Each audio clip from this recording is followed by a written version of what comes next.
In the saddle again with all my friends. Run out and tell them it's the Real HD show with adrenaline. Once again, I'm your host, Vic. This is the Real HD show, the Hi'er Discussion. This is the show we on these or any other airways where you're gonna find us talking about building on the good, the bad, the ugly of our culture, but healing it and celebrating it with what? Freedom music. That's right. Freedom music happens from 7:30 to 8 p.m. in our backstages. You put that link right there in your upper address bar. You can come up with me while we're preparing and prepping for the show, and you too can get on and rock out with us. You know what I mean? Tonight we were rocking. A couple people was in here.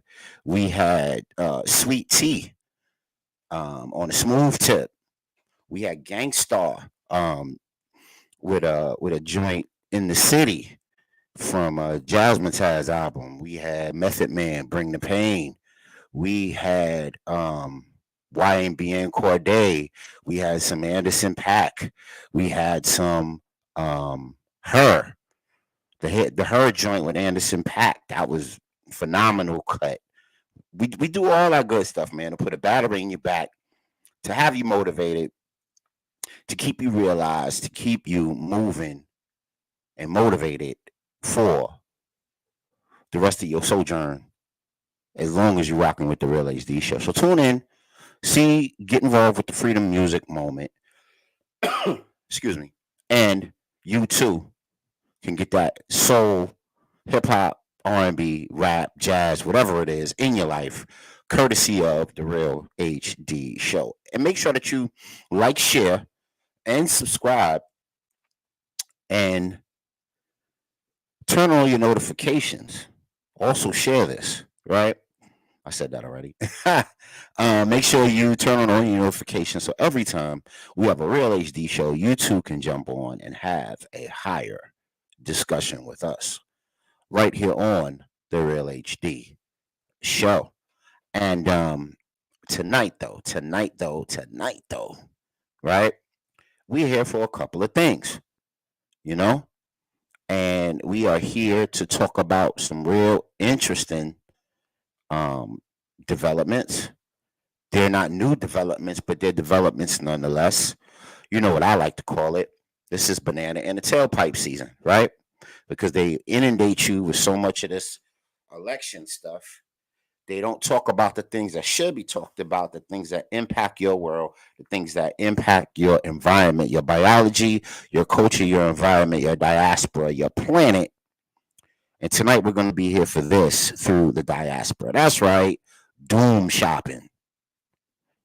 Are our unhealthy spending habits, is our unhealthy spending going to equal the diaspora's ending? Wow. What's that about? Yeah, man. You see the labels, you see the tags. You know how all of us like to pop them tags? Well, we're gonna get into it tonight. What is all of that about? But before we do that, we are going to jump into our elders and ancestors blueprint right here on the Real HD show, like we always do. Why the elders and ancestors blueprint? Well, because our elders and ancestors, they fought the wars. They fought the fights. We're standing on their shoulders of greatness. And sometimes we think we got to reinvent the wheel. And all we got to do is go back, look at some of the paths and the footsteps that they laid, and draw up new ones with the same central core and focus. Because in a lot of times, and for a lot of reasons, we fight in the same battles. You know what I mean? So I'm going to show this video real quick. It's by an ancestor, but an intelligent brother who is an intellectual, but he does his thing with a lot of passion and a lot of veracity. Brother Amos Wilson, brother Doctor Amos Wilson, right here on the Real HD show, Elders and Ancestors. Check it out.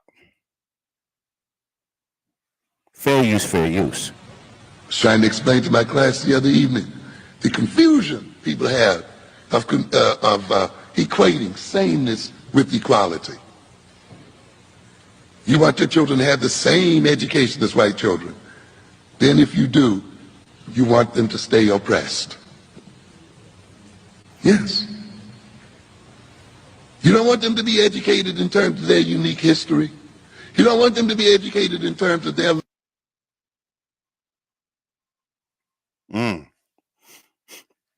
Now that is a lecture or a oratorical address that has a lot more to go, but I'll play that again because the point is very centralized, focused, and important to our central development moving into the rest of the 21st century. So I'll play that one more time.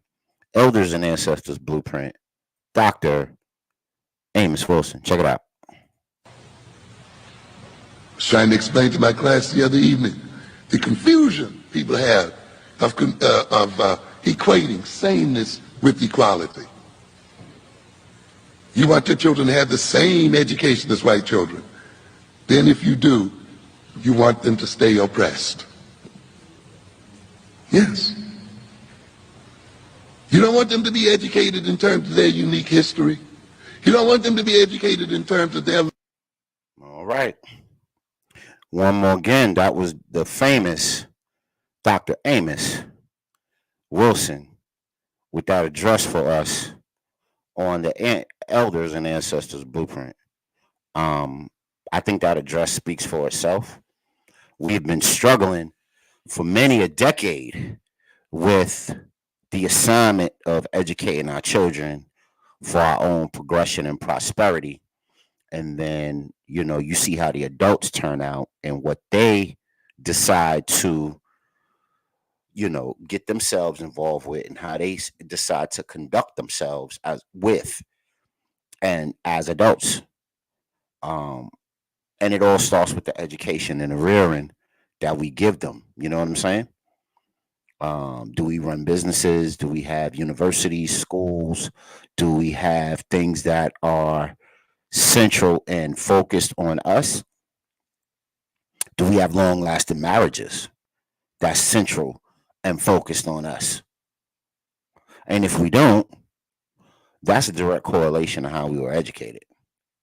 Now, people might not want to hear that. People may not want to bear witness to that, but, we're not here to hold hands. We're here to deliver the truth, that awareness, so you could be fearless and not move careless.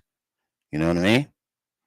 So if y'all want to talk about that, y'all see the link below, StreamYard.com, 2T42YW5BRM. I will keep that up for a while as we transition on the mission.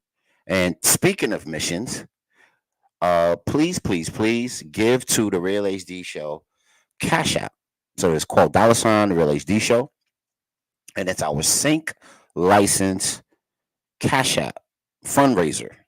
We're trying to raise it so we can play music. We could do the Freedom Moment live on the air like we used to when we first started the show. Videos, all of that. But we have to be licensed. We have to have the correct copyright permissions, so on and so forth. We're looking to raise that $1,600. We're well on our way. We just need your help and your support.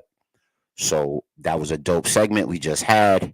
If you want to see more like that and more innovative, interactive, integrated ways to use the Real HD Show to your advantage, please tap into and give $ the Real HD with a capital HD Show Cash App. We would appreciate it.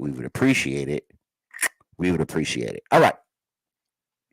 So next, and certainly moving along the list, we're going to go into our AAT report, our Healthy, Wealthier, and Wiser segment for a brand new you. Why? Because we need cell power. A couple of years ago, we were stripped of that, and that had a lot of us, passing on and moving on, and a lot of us are living if not with pre-existing conditions, but with health conditions that plague us from the pandemic. So let's get to music and let's get to it.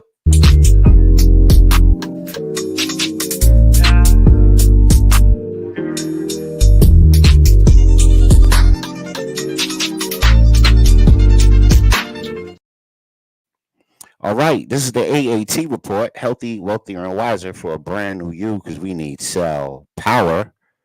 And our segment tonight comes from KT, the Arch Degree, and he has something to tell you about optimal health. Optimal health now. So that means, you've done, you're in a good flow. Your blood pressure is good, your sugar is good, you're working out, you're eating healthy, you're taking care of your mind, your family is good, everything is pretty decent for you, but you want to be in optimal health, right? So how do we do that? How do we reach optimal health?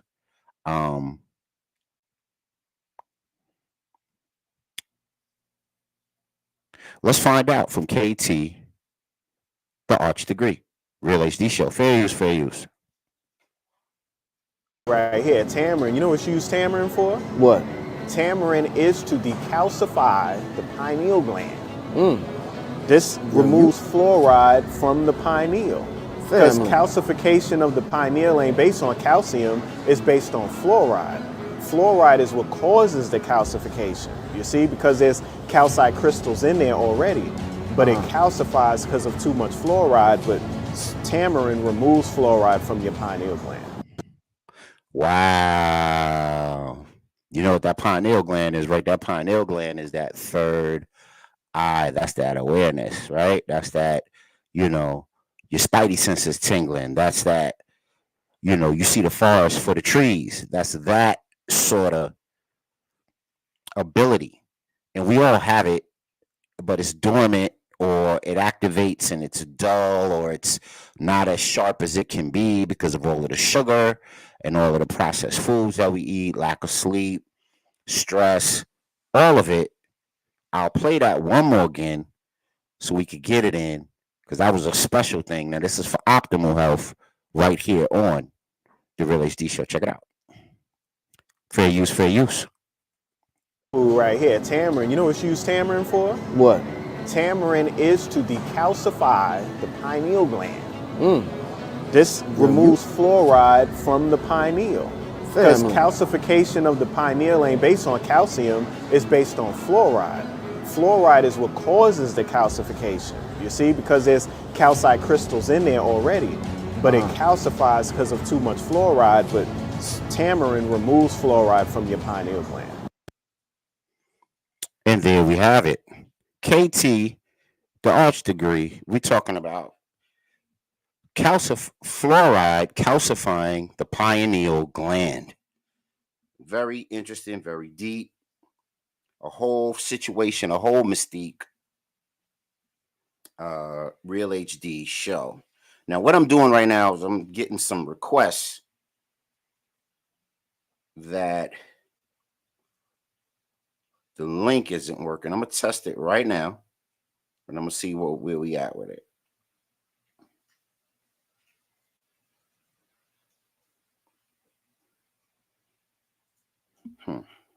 Okay.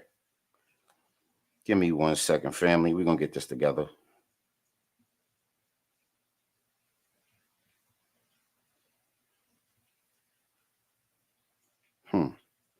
All right. Well, let's see.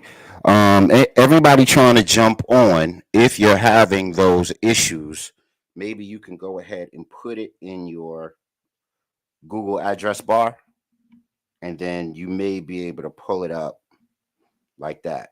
Let's see if I can do it, because we want to have a higher discussion this evening.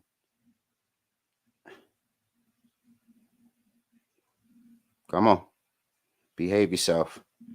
This technology be playing games. All right, there we go.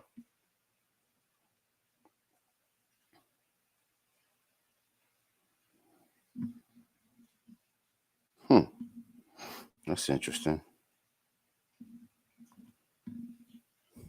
All right, I'll do it manually. Let me see.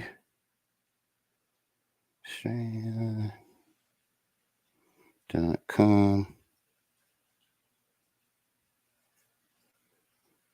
Bear with me, family. We're gonna fix this up. We're gonna get this right. All right. And let me just take it from a ticker. Let me take it down from a ticker and make it a post one more again. Put it up.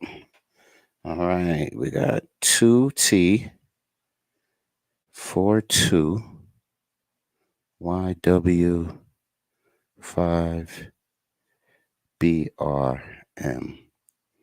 All right. Okay. Oh no, it's working. Okay. Yeah, it's working. It's working. Oop, it's not working. Okay. Okay. All right. Bear with me for a minute, family. What I'm gonna do is I'm going to get another link and then put the other link up, and then we can. So when you see the other link pop up and you get a notification that we're live again in another link, just jump on that link, and I'll put the link in the Real HD Show chat page on Facebook, and then you guys can jump on that way. That's the quickest way. Oh, no, it is working. There you go. Hey, peace, brother. Peace. Let me get this off real quick. Yeah, so for everybody that didn't say that the link was working, brother Mecca got in, so you could get in too. Yeah, it was a space right in front of the 2 and the dash, so you got to make sure. Oh, okay, yeah. So say that one more time, brother, so they could get how to get it, because I can't see it from my end. Oh yeah. It's right after the slash. There's a space. The space shouldn't be there. Just make sure you get to the 2 and backspace from the space, so you can close those 2 up, those 2 characters up, and the link will work. Yeah. So the link is StreamYard.com/2T42 YWFBRM. All right. So please come on up. The water's fine. We getting deep enough to swim in right here on the Real HD Show. We got a good one tonight. We need that participation from the people in the nation, so we can have this information celebration. I know y'all tired of here. Y'all tired to hear me rhyme, man. I ain't Jesse Jackson. You know what I'm saying? Keep hope alive. Oh my goodness! What's up, man? And they get. I ain't gonna do my old school Jesse. Keep hope alive. All right. Anyway, so we rocking. We got brother Mecca. How you been, bro? What's going on, man? I ain't seen you in a minute. How's everything? Yeah, man, blessed. Just putting things together, you know what I'm saying? This is a Rubik's Cube out here. Got to keep the hands moving, you know what I'm saying? For sure. As long as you happy and healthy, and those that you love and care about are doing pretty well, that's what we need, man. That's how we got to get down. That's my brother. So I'm glad my brother can make it tonight. It's a Monday night. I know there's a lot of demands on folks Monday night, so we appreciate everybody that can get in. So please, if you can, keep funnying with the StreamYard link. It works. Let's try to close the backslash in the 2. Close you that. Yeah. So the way it looks on the screen, that's right here on the bottom. That's the way you guys should put it in. No spaces in between the / and the 2. All one code. Let's get in here and let's be on code tonight on the Real HD Show. You know what I mean? So while we're waiting for everybody to jump in, man, please know this. The Real HD Show has a lot of shows coming to you. You're rocking right now on the Real HD Show. There's the Simply Supreme Show, which is for teens. That's so they could be their best selves and grow and develop and have a voice, develop their voice. There's the Broadcast Beat Show, featuring one-of-a-kind producers and artists, hip-hop, music, all over the place.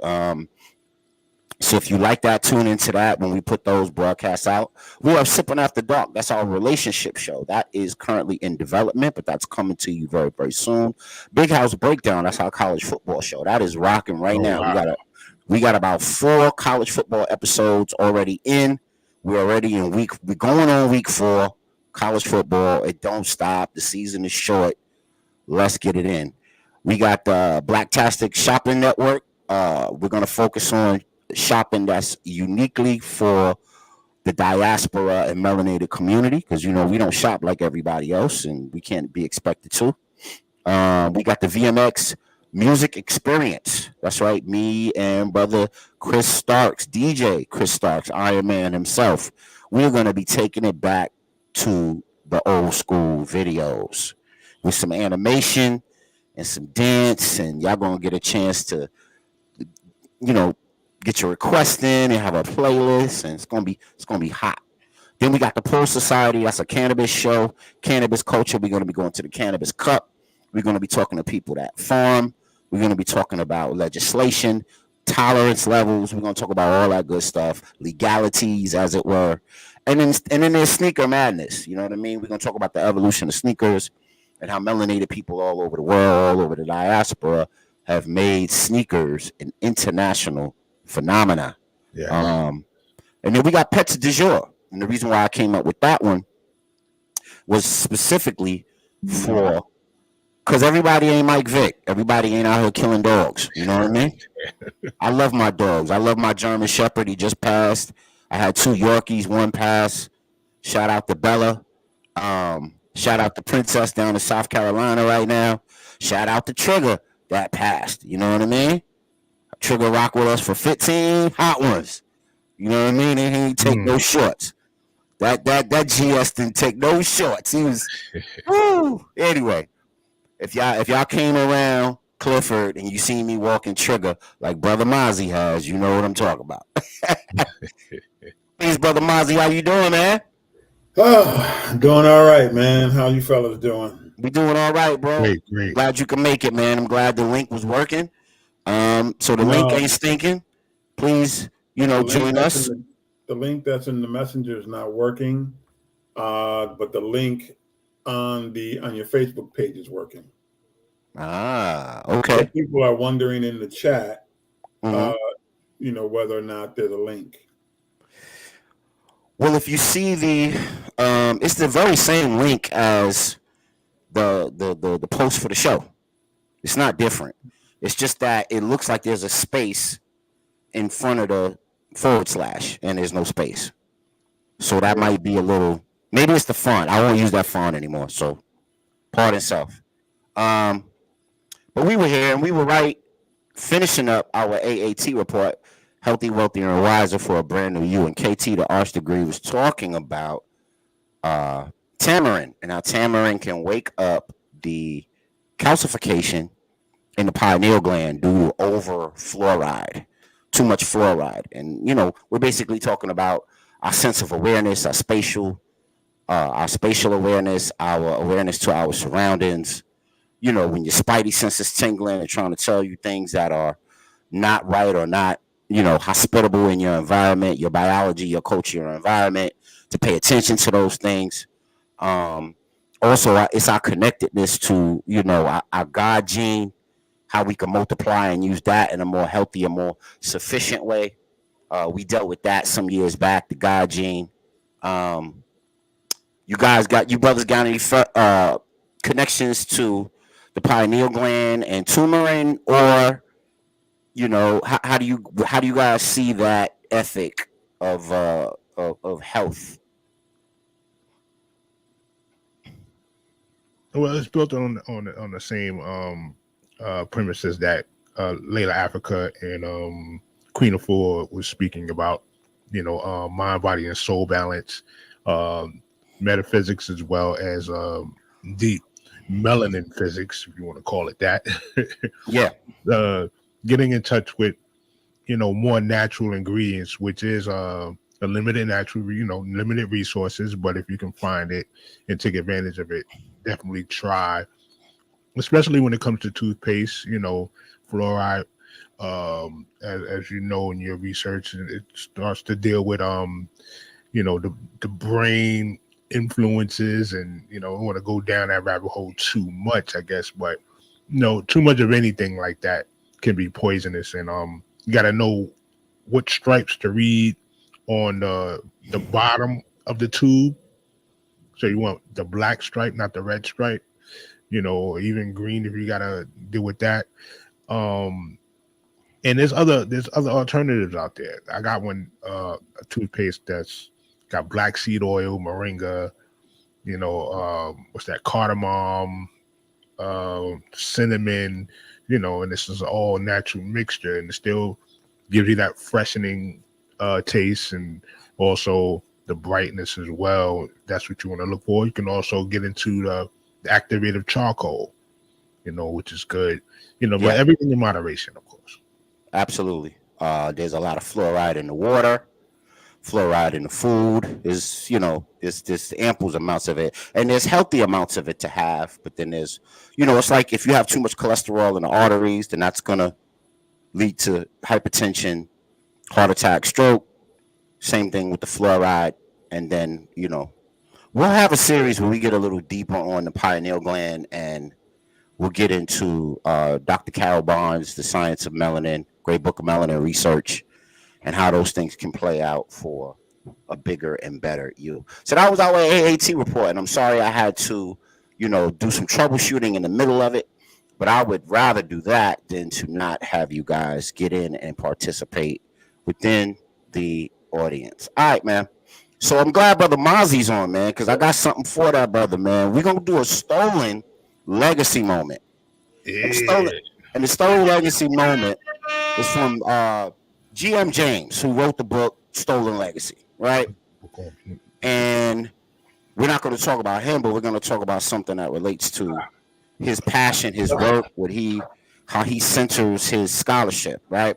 And he centers his scholarship like a Runoko Rashidi, like a Anthony Browder, talking about the missing contributions of our people to world biology, culture, and environment, because we contributed a hell of a lot. And there was one individual who was in this country. Oh, dope! But what you got for us, bro? Let me pull you up front and center. Hey, move it like in front of your microphone, because I think that's the sweet spot for that. Okay. Oh yeah. That's the manual right there. That's the manual for sure. That's healthy reading right there. You know what I mean?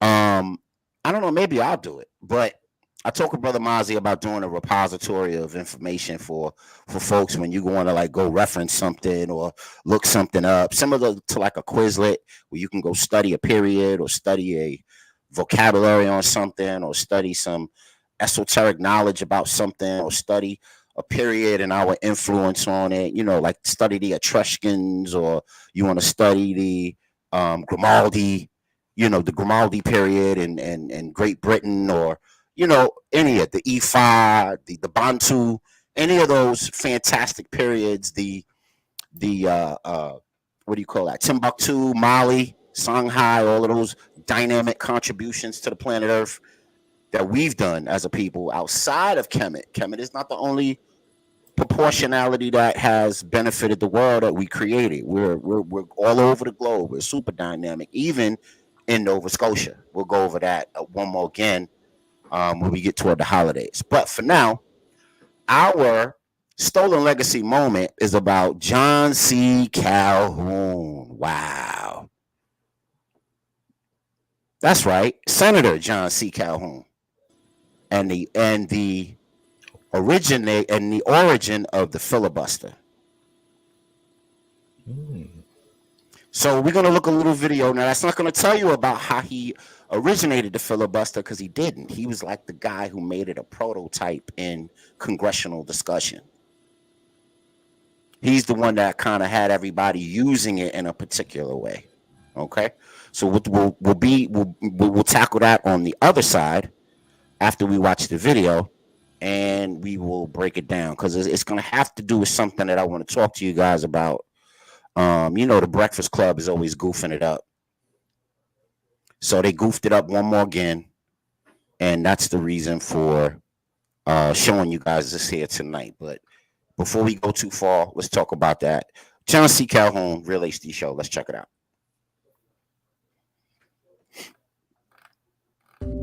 Well, John C. Calhoun 1782-1850 was a prominent American political leader who served as the 7th Vice President of the United States from 1825 to 1832. He was a major proponent of the doctrine of nullification, which held that states had the right to reject federal laws they found unconstitutional. He was also a strong advocate of states' rights and a leading defender of slavery and the plantation system. Calhoun was born in Avil County, South Carolina in 1782. He attended Yale College and then studied law in South Carolina. He was elected to the South Carolina legislature in 1808 and then to the U.S. House of Representatives in 1810. He was elected to the U.S. Senate in 1832 and served as vice president in the administration of John Quincy Adams from 1825 to 1832. Throughout his career, Calhoun was a staunch defender of slavery and the plantation system. He argued that the institution of slavery was essential to the Southern economy, and he opposed both gradual emancipation and the immediate abolition of slavery. He also supported states' rights and the doctrine of nullification, which held that states had the right to reject federal laws they found unconstitutional. Calhoun's legacy is a complex one. On one hand, he was a strong defender of slavery and states' rights, which has earned him criticism from later generations. On the other hand, his arguments in favor of states' rights and nullification had a major influence on the development of American constitutional law. All right. So that is John C. Calhoun and some of his exploits within, thank you, brother, within his career within government. Now, what's so special about him is that he created the oratory prototype for the filibuster. And the origins of the filibuster was that it was basically used to argue against abolition movements up until 1863. Now, are you guys familiar with this at all? Yeah. It's been a while. Yeah. Yeah, so Johnson, the reason why I'm getting there, bro, because I see some eyebrows like, why we dealing with this? There's a point. I'm getting to the point. All right, so John C. Calhoun made the filibuster very famous, and since his time, he used the filibuster whenever possible. He got him and his Democratic cronies to use the filibuster to argue against abolition. Of course, you had the First Awakening, the Second Religious Awakening, and all those things, Bloody Kansas, all of those were referendums to move toward abolishing slavery. And of course, fair representative government throughout the states and the slave states, right?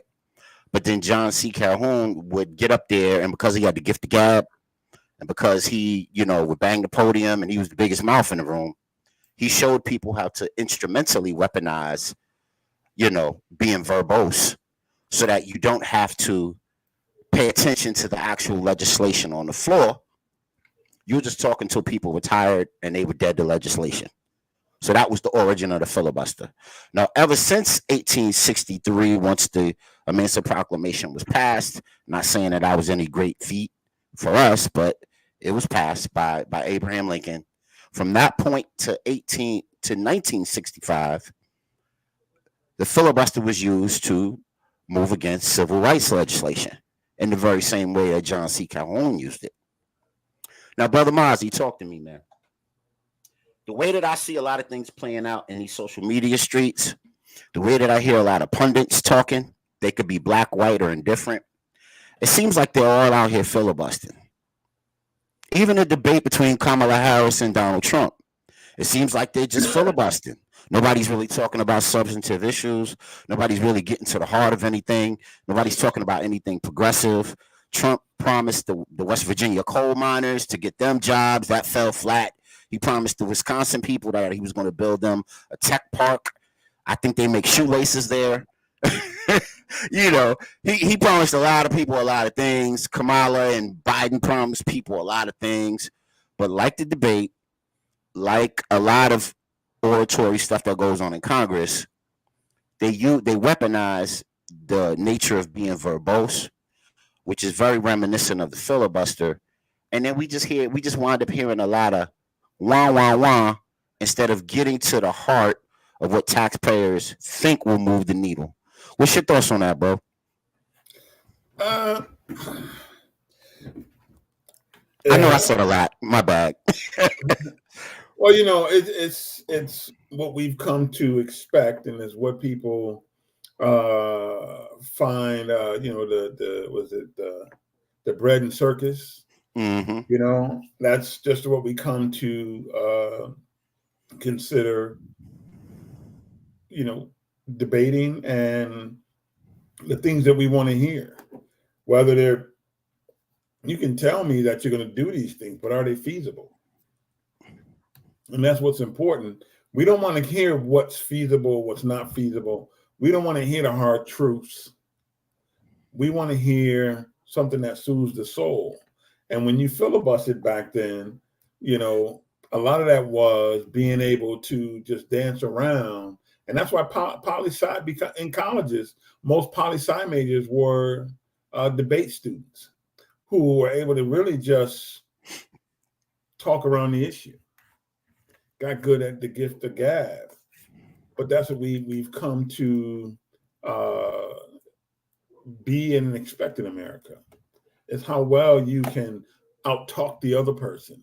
It's not about how well you present facts. It's not how well you present a situation with solutions. It's about how well you can talk and talk about a lot of nothing to make people feel good about the fact that you're talking.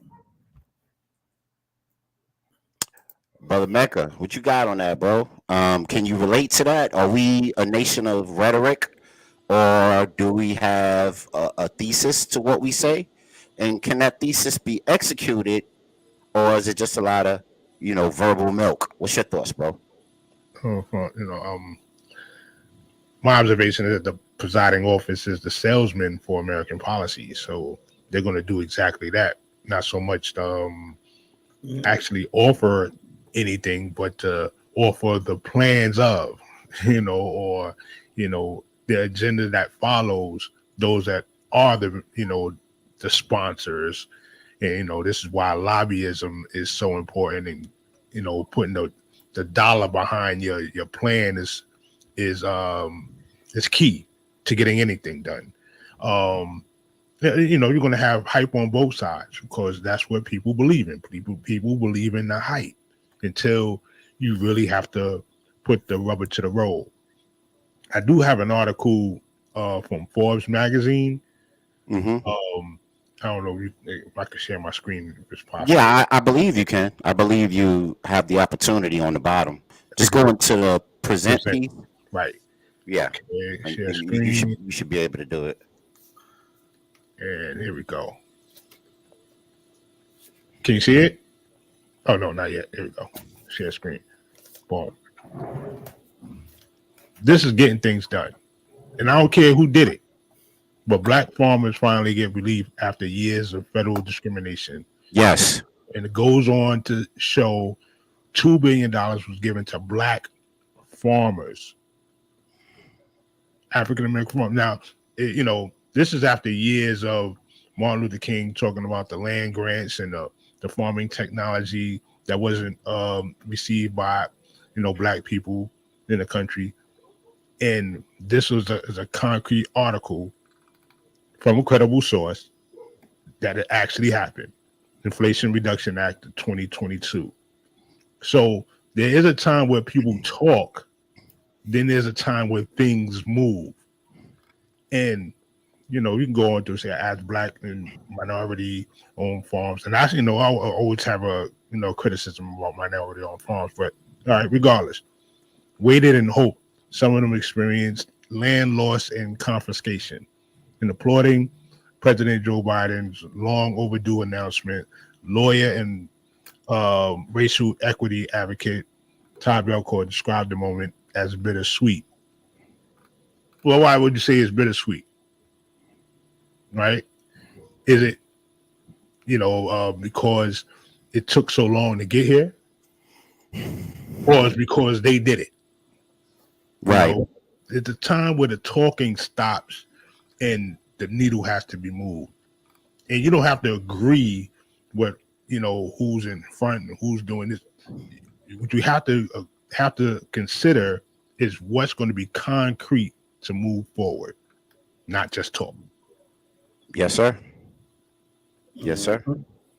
The reason why I said that is because and you know what? That's very interesting that you bring up the black farmers, because I had that to do on a couple of shows a little while back.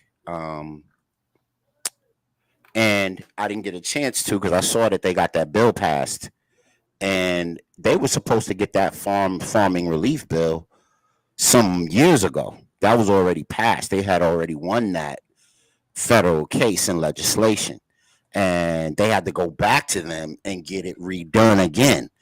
So it's almost like the black farmers was on that, the reparations piece, where they got to keep serving it until they actually crack the case. Now, do you know if they actually got check in hand, cash in hand, or because I saw Democracy Now! And NPR celebrating about it and so on and so forth. And what's the brother's name? That's the farmer that always represents them.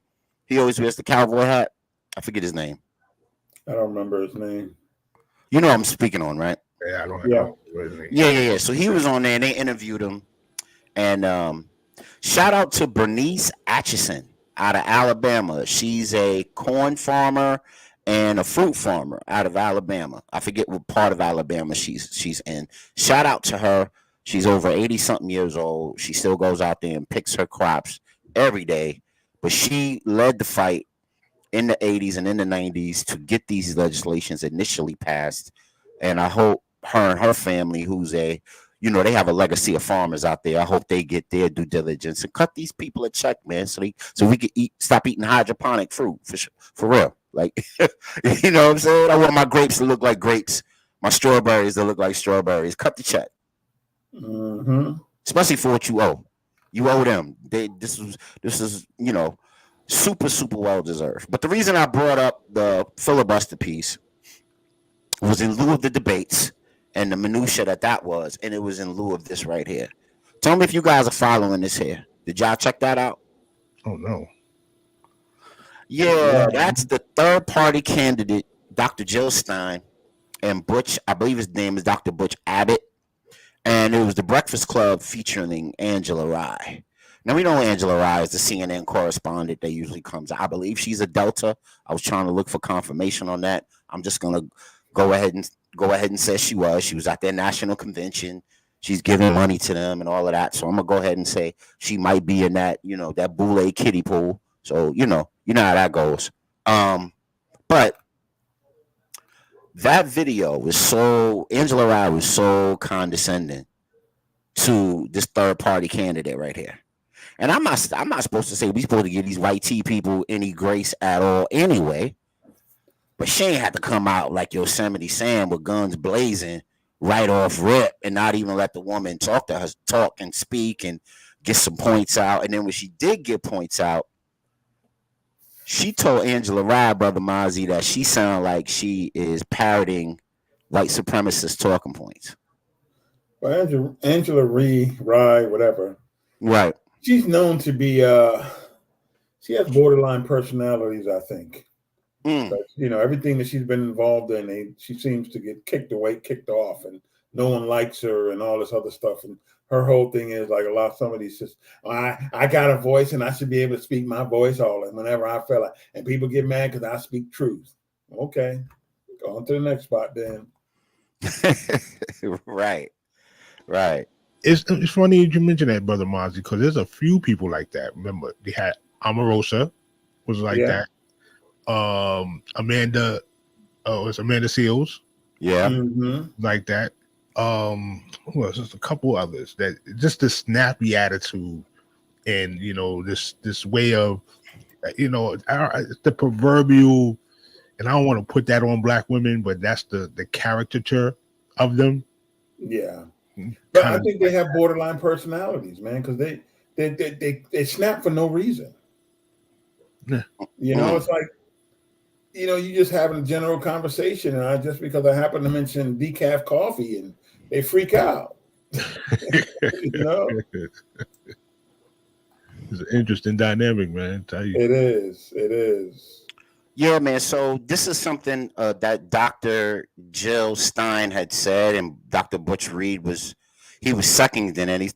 Dr. Jill said, "This is the framing of empire, the oligarchy, and white supremacy and colonialism, which wants you to feel that resistance is futile." She did not call Angela a white supremacist.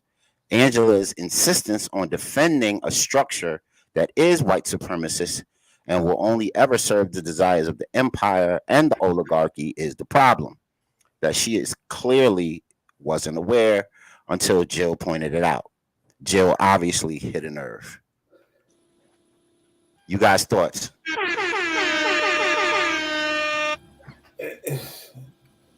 You know, we get these sisters that are quote unquote very educated, very articulate, but because they think they have great talking points, and they just, I mean, they just don't sound good, man.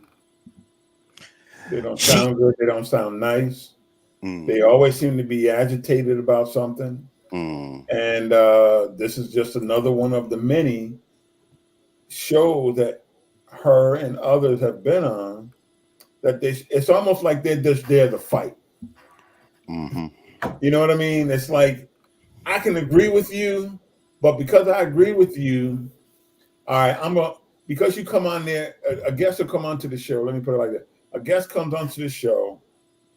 In reality, based on two separate conversations, they have the same philosophies. Now they get together. These sisters like her, man, they just automatically take the opposite stance because she's white, or because don't even know the reason, man. It makes for good TV, bro. And that's why. And we talk about people that are plants.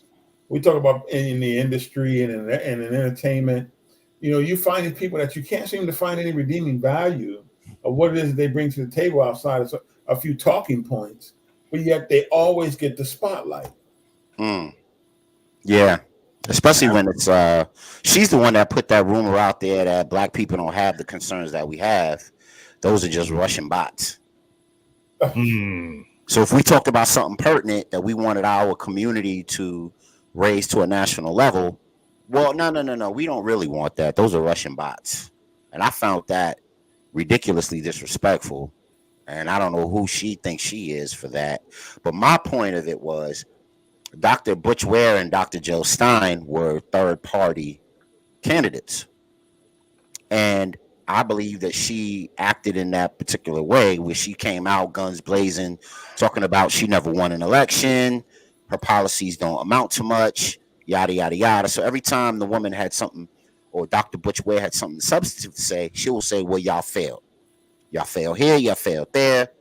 And then they would bring up, you know how many politicians fail at elections? You know how many politicians don't move the needle within communities, within constituencies, because they're not part of the economic, machine of it all, the prestidigitation that guides politics. You got to put the money first, then you get your message out later, sort of thing, gravitation.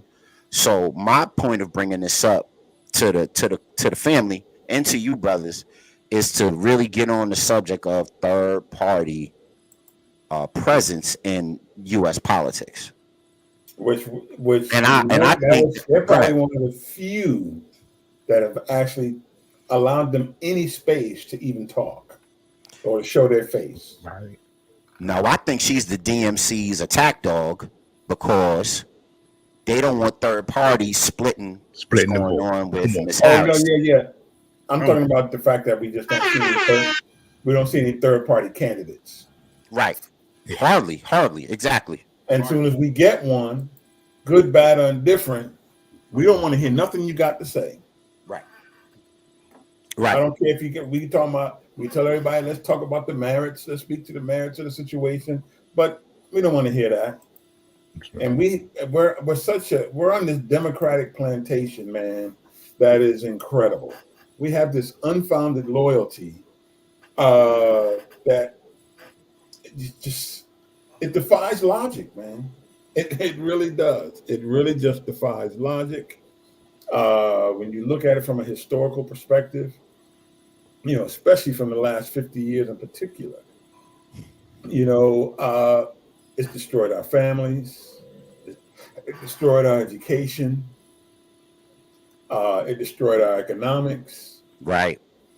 And we will ride with them, man, all because we're afraid of the boogeyman. But if you're afraid of the boogeyman, then let's see what else is out there. What's that old saying that a lot of hip hop artists like to use? If you scared, go to church. There you go. If you scared, don't be scary. Yeah, man. And you would think that, I keep every day, someone always throws Kamala in my face. And I said, well, do you know who the third party candidate is? Because I think this is the perfect time in this country I don't care who it is, honestly, because most third party candidates are usually, for the most part, somewhat independent thinkers and have taken more of a practical, pragmatic approach to governing this country. Right. And saying, does this really make sense? Forget all the politics, but does this really make sense? I'm not saying they all do, but many of them do. Do they understand a lot of the global economics? Do they understand the global politics? Probably not. But the people we got in the two main parties don't seem to understand it. So and then when you look at the Foxes and the MSNBCs and the C-SPANs and the CNNs and all the Mockingbird talking heads, right? You find yourself, and that's why I brought up Calhoun, because it sounds like a big ass filibuster every time I listen to them. I don't hear pertinent issues. I don't hear real dialogue talking about real issues from real communities. I hear a lot of fluff. I hear a lot of, I see a lot of Van Jones crying.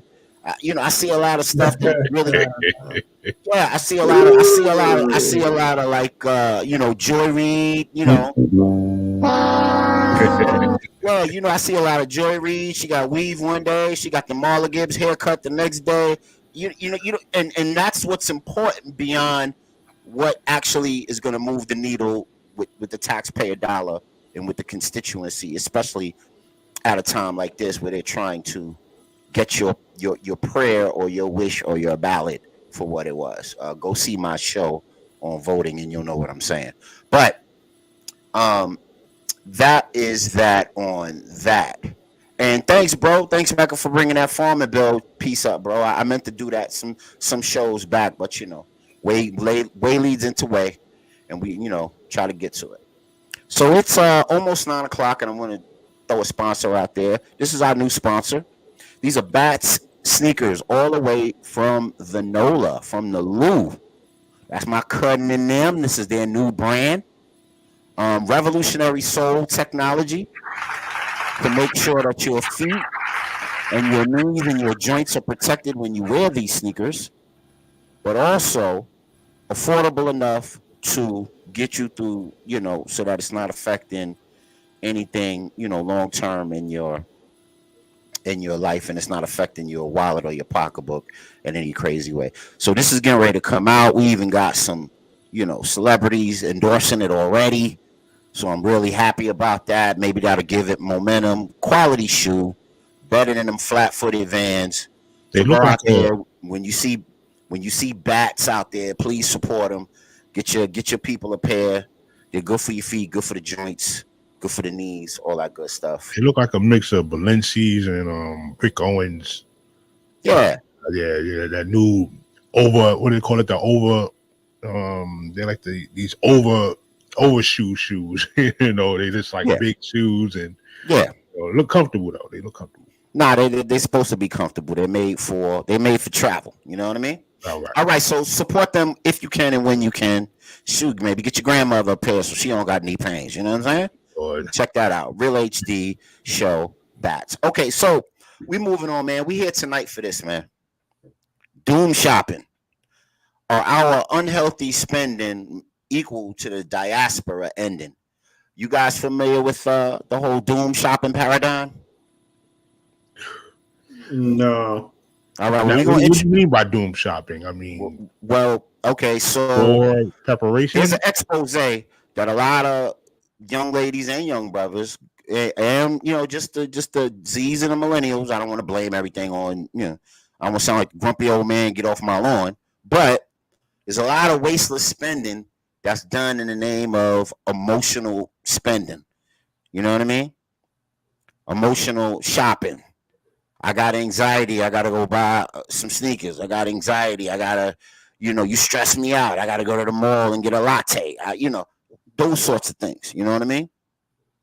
And even though we're in a stagflation, where the superinflation meeting the cost of living increases is not what it's supposed to be. So you get that stagflation happening, or hyperinflation as it is. And a lot of the emotional shopping leads to a lot of, economic doom and gloom for families, for people, unbelievable and irresponsible spending habits, reckless spending habits. And there's a quote where they say, we only use 60% of all the clothes that we actually have. So if you go up to the average person in America's closet, you're only using 60% of it. So if you can seasonally reduce what you use and your expenditure on fast fashion or just fashion in general, you will decrease not only your reckless spending, but you decrease the footprint on the globe. And I want to show a video getting into that right now. That's going to talk about a little bit about introducing this topic a little bit more and give it a little bit more wheels. I got an article for that too. Yeah, I have several as well, brother. Please, we're gonna build in a moment. Let's get ready to roll. Let me show this piece, and then we could get to it. Let's see. Okay, here we go. Real HD show. Fair use, fair use. Every year, Australians donate millions of garments to charities, expecting them to be recycled. We collect about 25 million kilograms of clothing a year. That's about 7 million items of clothing. But 1/3 of what we donate can't be sold here. So we have simply too much to be able to reuse here in Australia. Instead, it's shipped overseas. The demand from consumers in low-income countries is really high for second-hand Australian clothing. Our cast-offs are sent to Malaysia and the UAE, where they're sorted and on-sold to developing economies. Foreign correspondent found some end up in Ghana, which has one of the biggest second-hand clothes markets in the world. These are from Australia.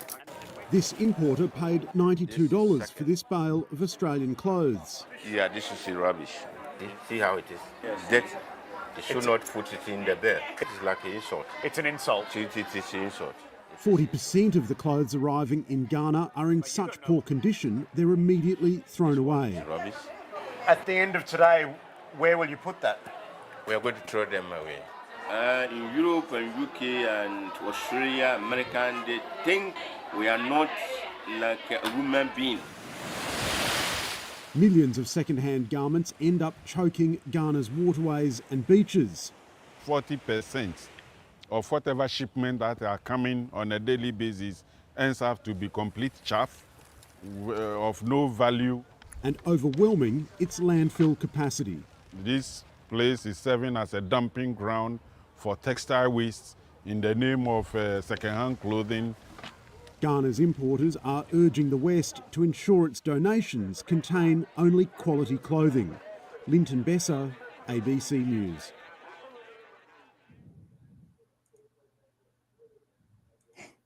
Yeah, man. So that happens all over.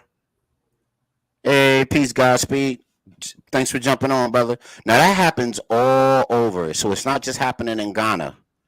I'm trying to get all my articles up, so give me one quick second. So what initial thoughts, man? What do you guys think initially on that piece? Well, it just goes to show you that we live in a world where we waste a lot of stuff, especially in the so-called developing world. It's built on just excess. And then how we have the general, how can I say, when we finish with it, we say, let's give it to those poor folks over there. Instead of using that, instead of saying, these people are poor, let's try to lift up their level of existence so that they can spend too. And why don't we bring ours down so we can make sure there's enough for everybody on the planet? But that will require you to not be so selfish, in the way you live your life. But, we spend a lot of money, man, in the Western world. We just spend a lot of money on useless things. Yeah. So there's a Netflix series that's out right now, and it's called Brandy Hellville and the Cult of Fast Fashion. And it talks about how, popular, designers like Nike or Fashion Nova or Shein and Poshmark and all of those things that you can get online for really, really cheap. I'll go get a cheap dress for $30. I'll go get a cheap pair of socks for, the designer socks. Brother Mecca, you remember when Dwayne Wayne came out with those designer socks that everybody was rocking for a while, right? Yeah, Kadeem Hardison, yeah. Yes. Yeah, and then what wound up happening to the excess socks that nobody bought? They didn't go to secondary market? No, they go there. They're going landfills all over the planet, all over the diaspora. So it's not just Ghana, it's Haiti, it's Jamaica, in a place called Riverton. I don't know if you guys know that. Riverton in Jamaica is another dumping ground. You got Haiti, you got Guyana, you got Trinity, you got Colombia, Costa Rica, Venezuela, Chile, Cameroon, and it's like they say it's so bad that the clothes amount to over 10 meters. Now that's over 32 feet tall. That's how many leftover clothes that they have that they just dump on them. So the NFL, the NBA, MLB, when you get the 4 championship teams that make it to those championship conference games, they have to print shirts for all those teams. And the 2 teams that make it, they get the shirts distributed. But what happens to the other 2 teams full of shirts? Thousands of shirts that weren't done. Where do they go? Yep, they send them to other countries. They go into those dumping grounds. Yeah. And then when it rains and the weather and the salt and all of the rest of it bleed the materials into the actual residential areas that are neighboring the beaches or neighboring the rivers or wherever they're at. And then you would think that that's an Africa problem. Nope, that's right here. It's going on in JA. It's going on in Trinity. It's going on in Guyana. It's going on in Costa Rica, Puerto Rico, whatever they can find a beachfront, and they send it. But we dealing with so what was the article you wanted to show on that one, bro? Oh yes, useless spending, of course. Let me share my screen. Yeah, this is very heartbreaking, but right. Do. Can you see it? Let's see. Might take a second to come up. Boom. Okay, here we go. Share. Boom. All right. Give it a sec. Should come up. Still out there. 3 black friends who spend $500,000 annually at Louis Vuitton. Right. Sued the brand after being accused of using drug money. Now they didn't say they had drug money. They didn't have, there's no, they put the investigation on. This is real legit money, but because they were making these,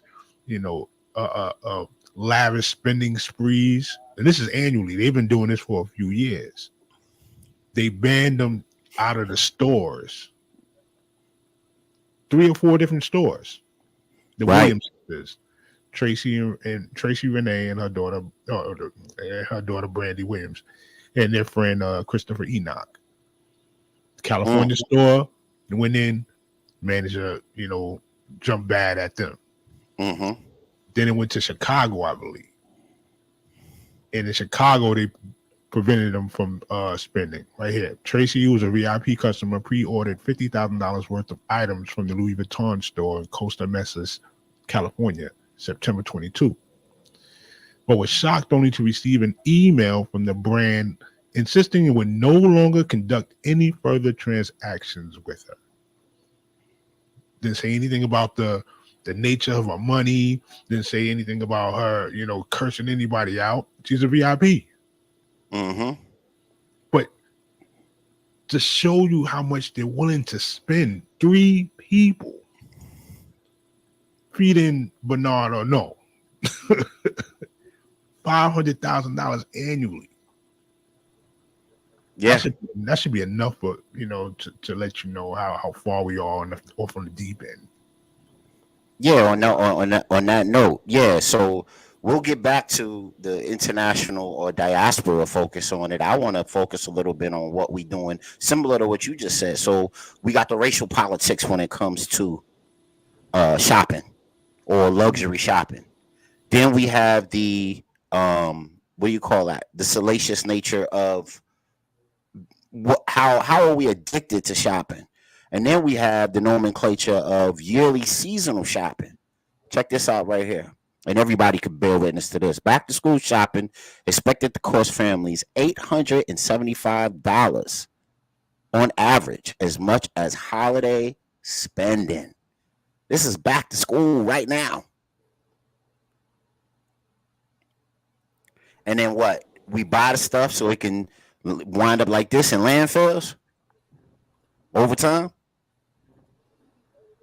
Mm-hmm. Crazy, man. It's nuts.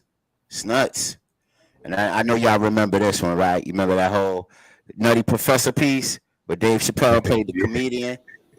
People be shopping, baby. People be shopping.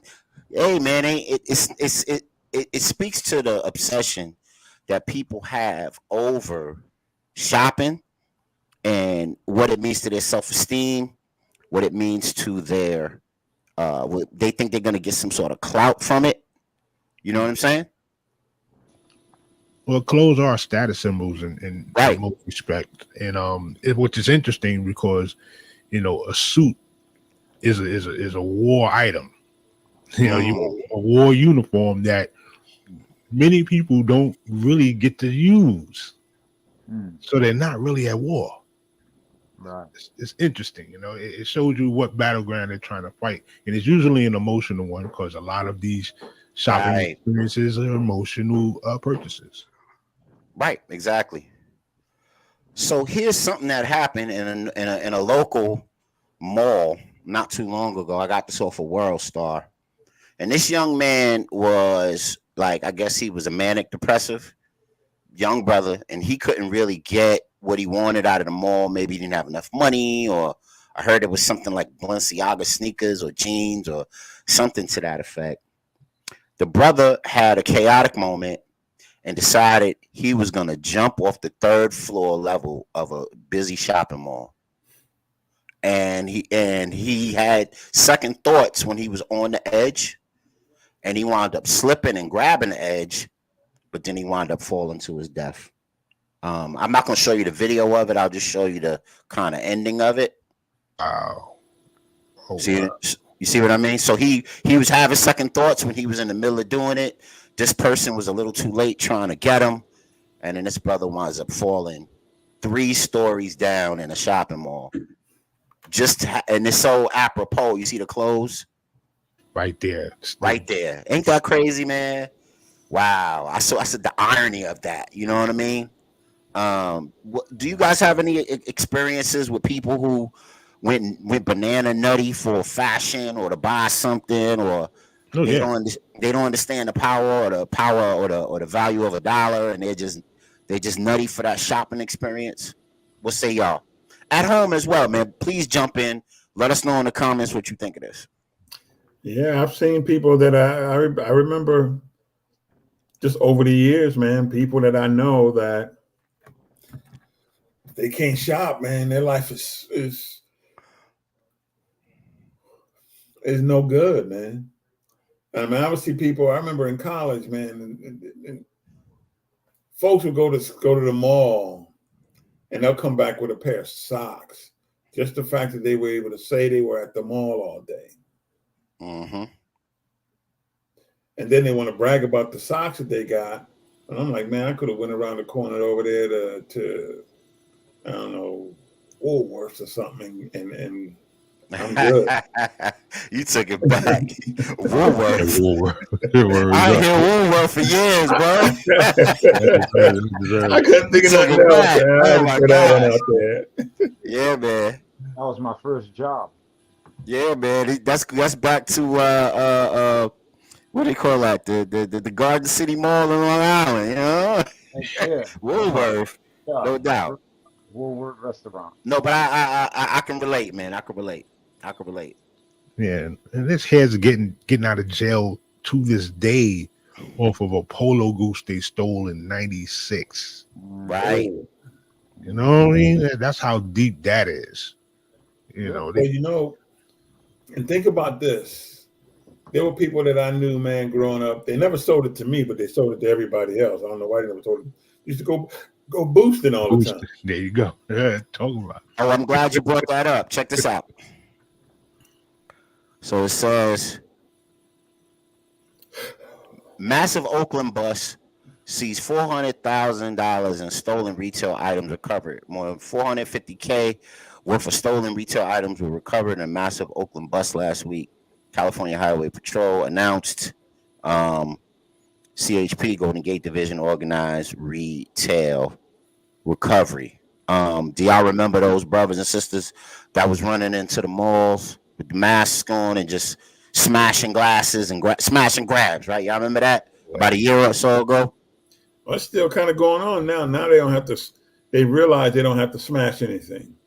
Just go in there, get it, and walk out. Yeah, because the stores are telling the employees are being told not to get in their way, not to interfere. Up to $1,000. Right. Grand theft, right? Everything under $950, you're good. Yeah, man. Grand theft.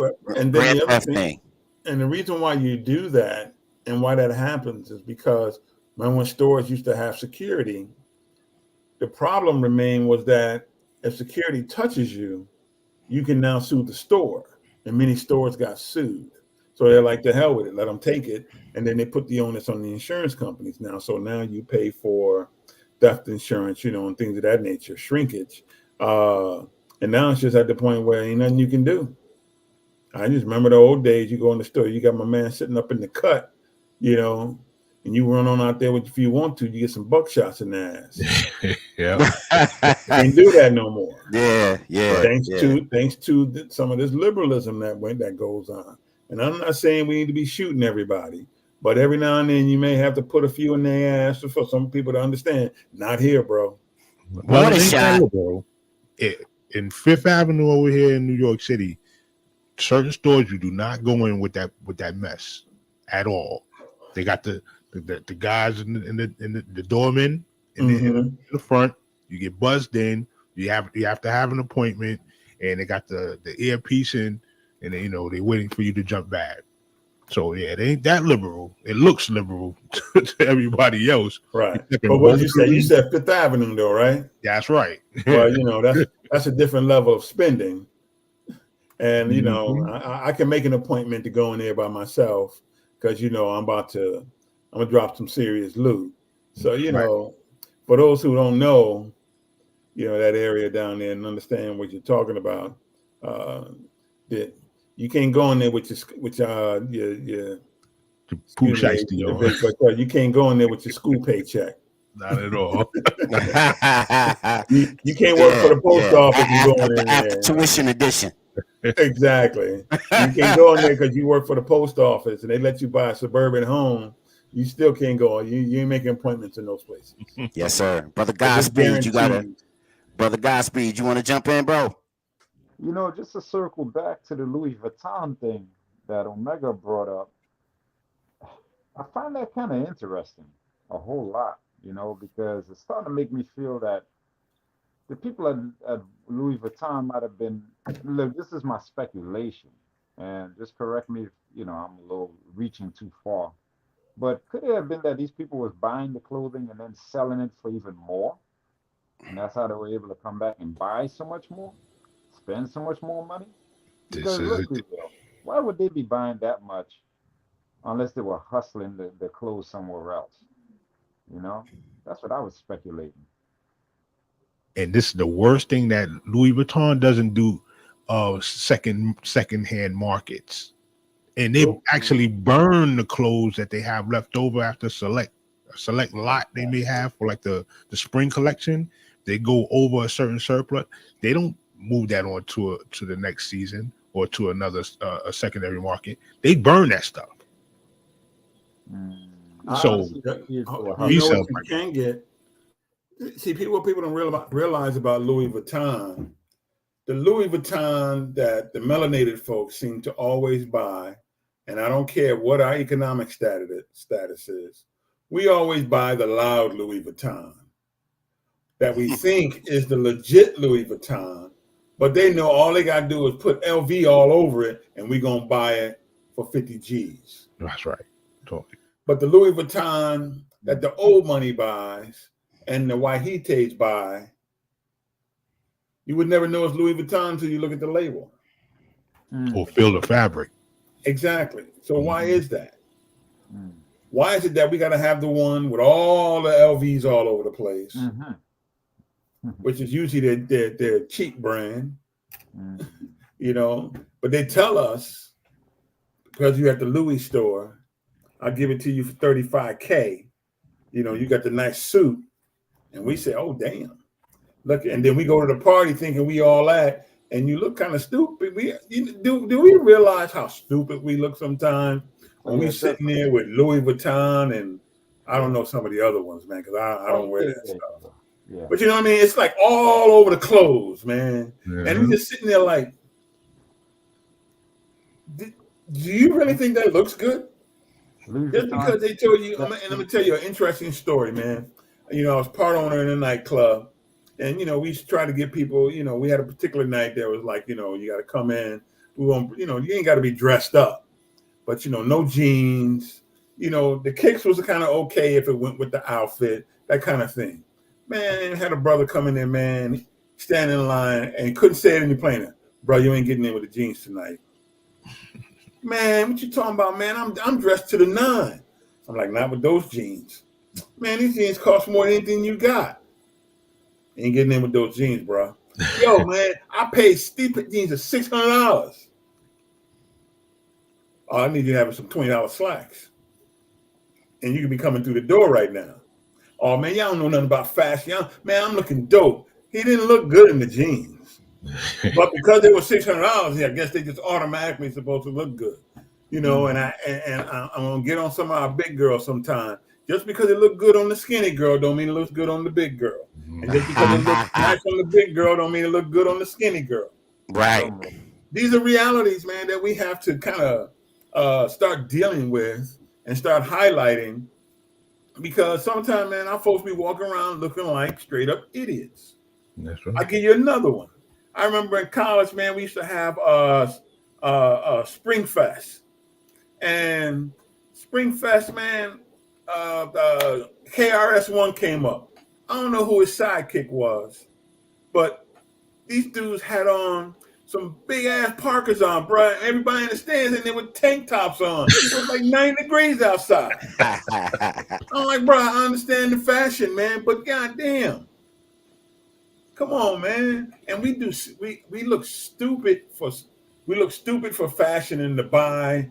To just buy, man, just so we can have it and say we got it. At least wear the shit in season. Oh, at least that. You're asking too much, Moss. I mean, come on, man. And you know, you go to the, you know, you see the one brother come in and he got the Louis pants on, the Louis shoes, and the, you know, the what's the other one what they have there with the little diamond like thingies, man? They stole the African pattern. I don't know the name of it, but man, see people with that on. I'm like, man, that looks horrible, bruh. Right. Sis, that don't look right. Right. But we're so addicted to shopping, and then we're not addicted to shopping where, you know, we just have a certain, and maybe it's just taste. Maybe I ain't got no taste. You know, maybe that's what it is. You know, I think, you know, you put some colors together, you know, maybe a little plaid or some stripes. But when you start putting all these symbols all over the place, man, you done lost me. All right. Well, let me talk to that real quick. And brother Luck, jump in whenever you feel necessary. What happens when you wearing your symbols? You wearing your, you know, your Gucci. You know, you wearing your Prada. You proud of what you got. You know, that's why all the bags, you got tags on them, right? Your Fendi, your Prada, your Gucci, your Chanel, whatever is your luxury brand of choice, and you think you got some expensive Italian brand, and it ain't nothing but some Chinese sweatshop. Thank you. You wanted it. Are your made in China luxury goods just as luxurious? So this is Balenciaga. This is an article about how, of course, China's dominating the global dollar, and all they did was they know that they're not going to be the, you know, request for luxury fashion. Everybody looks to Italy for that, right? So what did they do? They went and buy out storefronts in Italy, and they ain't nothing but Chinese sweatshops. So they put it out with the Italian name attached to it. You think you got something, some highfalutin fashion, and ain't nothing but Miss Kim in the back. You know what I mean? With the duck sauce, sewing up your shorts. You know what I'm saying? You know what I'm saying? Yeah, man. Yay. You know, she gonna scratch her ass and finish the cut. You know what I'm saying? That's it. You know, but you think you got Balenciaga. So that's out of TFL. Go check that article out. It's really dope. It talks about all the different fashion brands that have been bought out by Chinese entrepreneurs and business companies that pump out goods under the name of Balenciaga, Fendi, Chanel, this one, that one. And what about the prison industrial complex and fast fashion? Prison labor in the United States. Thank you, brother. Thank you very much. Prison labor in the United States is referred to as an insourcing under the Work Opportunity Tax Credit. Employers receive $2,400 for every work release inmate they employ as a reward for hiring risky target groups. The workers are not only cheap labor, but they are considered easier to control. They tend to be African-American males. Companies are free to avoid providing benefits like health insurance and sick days. They don't need to worry about unions, demand for vacation time, raises for family or family issues, or any sort of bennies to begin with. And they got all those brands. You got Victoria's Secret. You got, you know, just think of a brand. You got some women prisoners and some men prisoners putting their hands on your product. What do we think about that, fellas? The prison industrial complex, and as it pertains to this fashion wasteland of it all. That's the book of the show for tonight. Fashion Wasteland by Oliver Franklin Wallace. The Secret World of Waste and Urgent Search for a Cleaner Future. Mind you, these prisoners may only get $4 to $8 a week. Right. Enough, and it's always enough to buy some ding dongs and some ho hos. You're working, so you figure you're working, you might keep yourself in relatively good shape because you're probably doing some manual labor. But then you destroy it because you got your $4 and you went and brought a couple packs of Pop-Tarts and Yoo-Hoos. Yep. And you're not wrong about that because everything inside prison costs. A phone call, bar soap, towel, writing materials. Yeah, I got a cousin. I got a cousin doing a stretch right now. I'm constantly sending money to.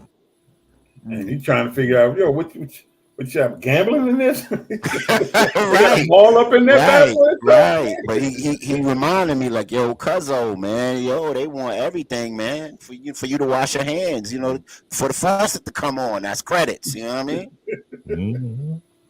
Crazy. It's crazy. But not one mention of a black exclusive black company, fashion company, you know, much less something like a Black Dickies or Carhartt or Cherokee, you know, surplus clothing that's good for uniforms, a Duluth. These are names and staples that are in American society and global society of working individuals. You know what I'm saying? Yeah, man. Blue collar market stuff. You don't see nobody black or Latino into those fashion markets. Yeah, man. And what was interesting is I remember we had our little fashion revolution in the mid to late 90s with Fubu and Nietzsche. You remember all them designers? Baby Fat. Never heard of it, man. Yeah, you know, cross colors. It was corny after a while. People called it corny because they wanted to go back to wearing the Anglo fashions. You know what I'm saying? Not knowing that, you know, you got you got the prison industrial complex popping. You got people jumping from, you know, elevated mall levels for this crap. You got back to school clothes costing out the ass. You know what I'm saying? And then white girls in this particular expose, I told my daughter to look at it. Brandy Hellville and the cult of fast fashion. So this is a thing where, just like any other the big brands, big fashion brands, they play games and they play tricks on the minds of these young ladies who want to be, you know, they want clout, they want to be accepted, they want to be the in girl, they want to be the it girl. And there was this label called Brandy Hellville. And what they were doing was you looked at it as corny if you didn't have the Brandy Hellville, if you didn't have this, if you didn't have that. And then what they would do is they would hire you as a model. But you had to be a certain size, and you had to be a certain dimension, and you had to be blonde, and you had to be white, and you had to have dimples, and you had to There was a strata to all of it. Even when you walk up in their stores, the Brandy Hellville stores were wild because even though they didn't pay the white girls nothing to work up in there, the black girls who worked was the stock girls. They was in the back. They couldn't work in the front. Because they didn't even want them representing their clothes. Go ahead, bro. They didn't even want them representing their clothes. I was, you know, the store Plato's Closet. Yeah. I remember going in there one time, just, you know, and as you know, you walking around looking at stuff and seeing what's going on, you realize, for those who don't know, Plato's is a secondhand store, a secondhand store franchise for designer clothing. But the young ladies that work in there, seemed like they were only buying certain people's designer clothing. Young Spanish sister walked in there, man. She had all this designer stuff that she never wore. Still had tags on them. Half the clothes they gave back, and the other half they were about to give her pennies on the dollar. And she looked at them like they were crazy. And I looked at her like she was crazy. Because I'm saying, first of all, you the one bought all that nonsense. And two, now you're trying to get some money back for it. And, you know, you mad. What the hell you think you was going to do? That's right. It's like a car off the showroom floor. Yeah. And, you know, and she want the... And she walking out, man, all pissed off. Just give me all of it back. I'm like, hey, I feel you, but you know, you the one shouldn't have went and bought all that nonsense. Remember, the sisters was good for getting the dress, wearing it to the spot with the tags in it. Yeah, for sure, and taking it back. Stories like that. Oh man, and taking it back. Taking it back, especially in college. You know, we had that. You had that some formal event where you were getting an award or something. You know, it was the Black Student Union Gala or whatever, and you ain't really got one, man, them sisters was going buying new outfits, man, every time you turn around. And now they got them with the proms, because these elaborate proms is a one event item. You're not going to wear a lilac suit anywhere else outside the damn prom, but then you got to rent the exotic car to go with it, and then the big flower event in front of the house, even though the house may be $5,000 on its own, not even a mortgage. It's just these elaborate events to make it seem like we got more than what we have. You know what I'm saying? And then you start your life with that type of that debt. There was a article that I read in this book freshman year called "The Myth of Consumerism," and in the book it talked about how in American society, rich people make poor people feel like they have to buy these things to look like them and look like they're rich. But think how many rich people we know, if you know any, man. Rich dudes I know, they wear the same old raggedy ass jeans and 2 or 3 different shirts every day. Now, don't get me wrong, they got an event to go through, they spiff it up, but every time you see them, they just like regular old dudes, man. Unless you get some of the nouveau riche, and then they want to, and those who are caught up into that world. But the average dude with some money, man, he ain't trying to hear all that. Because he knew what it took for him to make that money. So there's 2 more things before we get into the diaspora part of this. I know we don't have a whole lot of time left, so I want to get to as much of it as I possibly can. We got the gangs that are coming from, the immigrant gangs that come over, and they straight going in the stores in New York and Chicago and Miami, looting the stuff, and then what do? They take it back out on the street and resell it. And that's normal. That's every day in New York City. I was just down there. That's every day. Maybe God can speak to it, but that's every day. Maybe Mecca can speak to it. You ever run into them brothers? They trying to sell you something hot, bro. Off the block.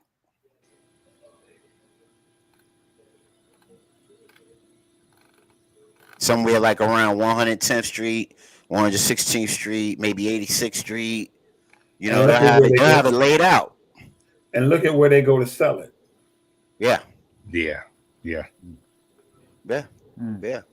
And then there was. No, go ahead, Godspeed. Go ahead. You got it. Yeah, and I haven't bumped into any of them as yet. Okay. As far as any of that, but most of the time though, I do bump into some, begging $1. Then I see that, what I mean? But I haven't seen any who trying to sell anything. Yeah, they me and my son ran into him down by 34th Street. So if you go on like 34th Street and 5th, 34th Street and 6th, you'll see them out there with the blankets, you know what I'm saying? With the fruit, the cut up fruit, you know what I'm saying? They out there heavy. Everybody got the fruit, man. They out there heavy. They out there heavy. The sisters got the cut up fruit, and then the brothers is out there with the big blankets, selling whatever they could get their hands on, the hats, the fits, whatever. But then here's what was going on in Oakland. I say that I have bumped into some women selling fruit too, though. That I have bumped into a lot. Sometimes they'll stand like on an island in the middle of traffic, and they post up. Sometimes they'll have their little daughters with them to kind of sell the "I need your dollar" point a little more home and whatnot. So yeah, that I see. Yes, sir. Yes, sir. And here's one that happened a little while ago. They're trying to put a curtail on it, but this was going on in Oakland, where fencing rings netted $8 million in LA railroad thefts. It was going along that whole California line, where they would like hijack the trains, the cargo trains that would be bringing in all the fast fashion, or whatever they could get.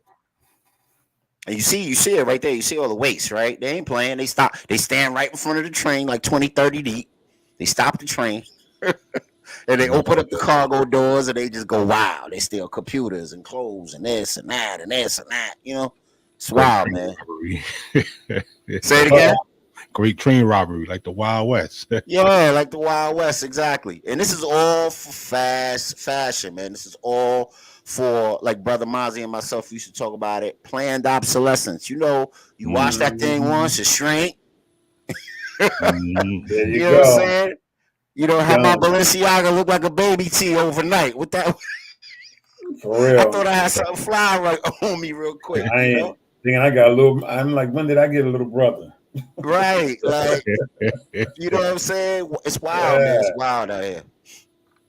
It's wild out here, man. So, I wanted to get Brother Godspeed's opinion on this because, you know, the global dumping is a problem. You guys could check it out in this book, Wasteland. And, you know, you got dumps in Haiti, you know what I'm saying? And ports like Pepe on the Kennedy administration in the 60s, sometimes referred to as Kennedy clothes. Since then, thousands and tons of unwanted clothing have found their way onto Haiti through Haitian shores. With the rise of fast fashion, flow has increased exponentially, flooding the Haitian market. And there's one in Colombia, from the closet to the shore, fashion waste pollution in Caribbean beaches. Then, of course, I told you about the Riverton dump in JA. And that's what they got to do. They got to get bulldozers. They get so much of it coming into their, you know, coming on shore and into their lands that they got to push it into, you know, almost like shoveling snow. You ever seen the snow shovel, the snow pile, the people come out with snow trucks and they got to push it in a direction. Don't get 2-3 days of snowfall, because then you're going to have a couple meter high mountain full of snow just trying to evaporate, looking ugly with the dirt and the debris on it. Well, these are clothes now. But those used to be so much fun when I was a kid.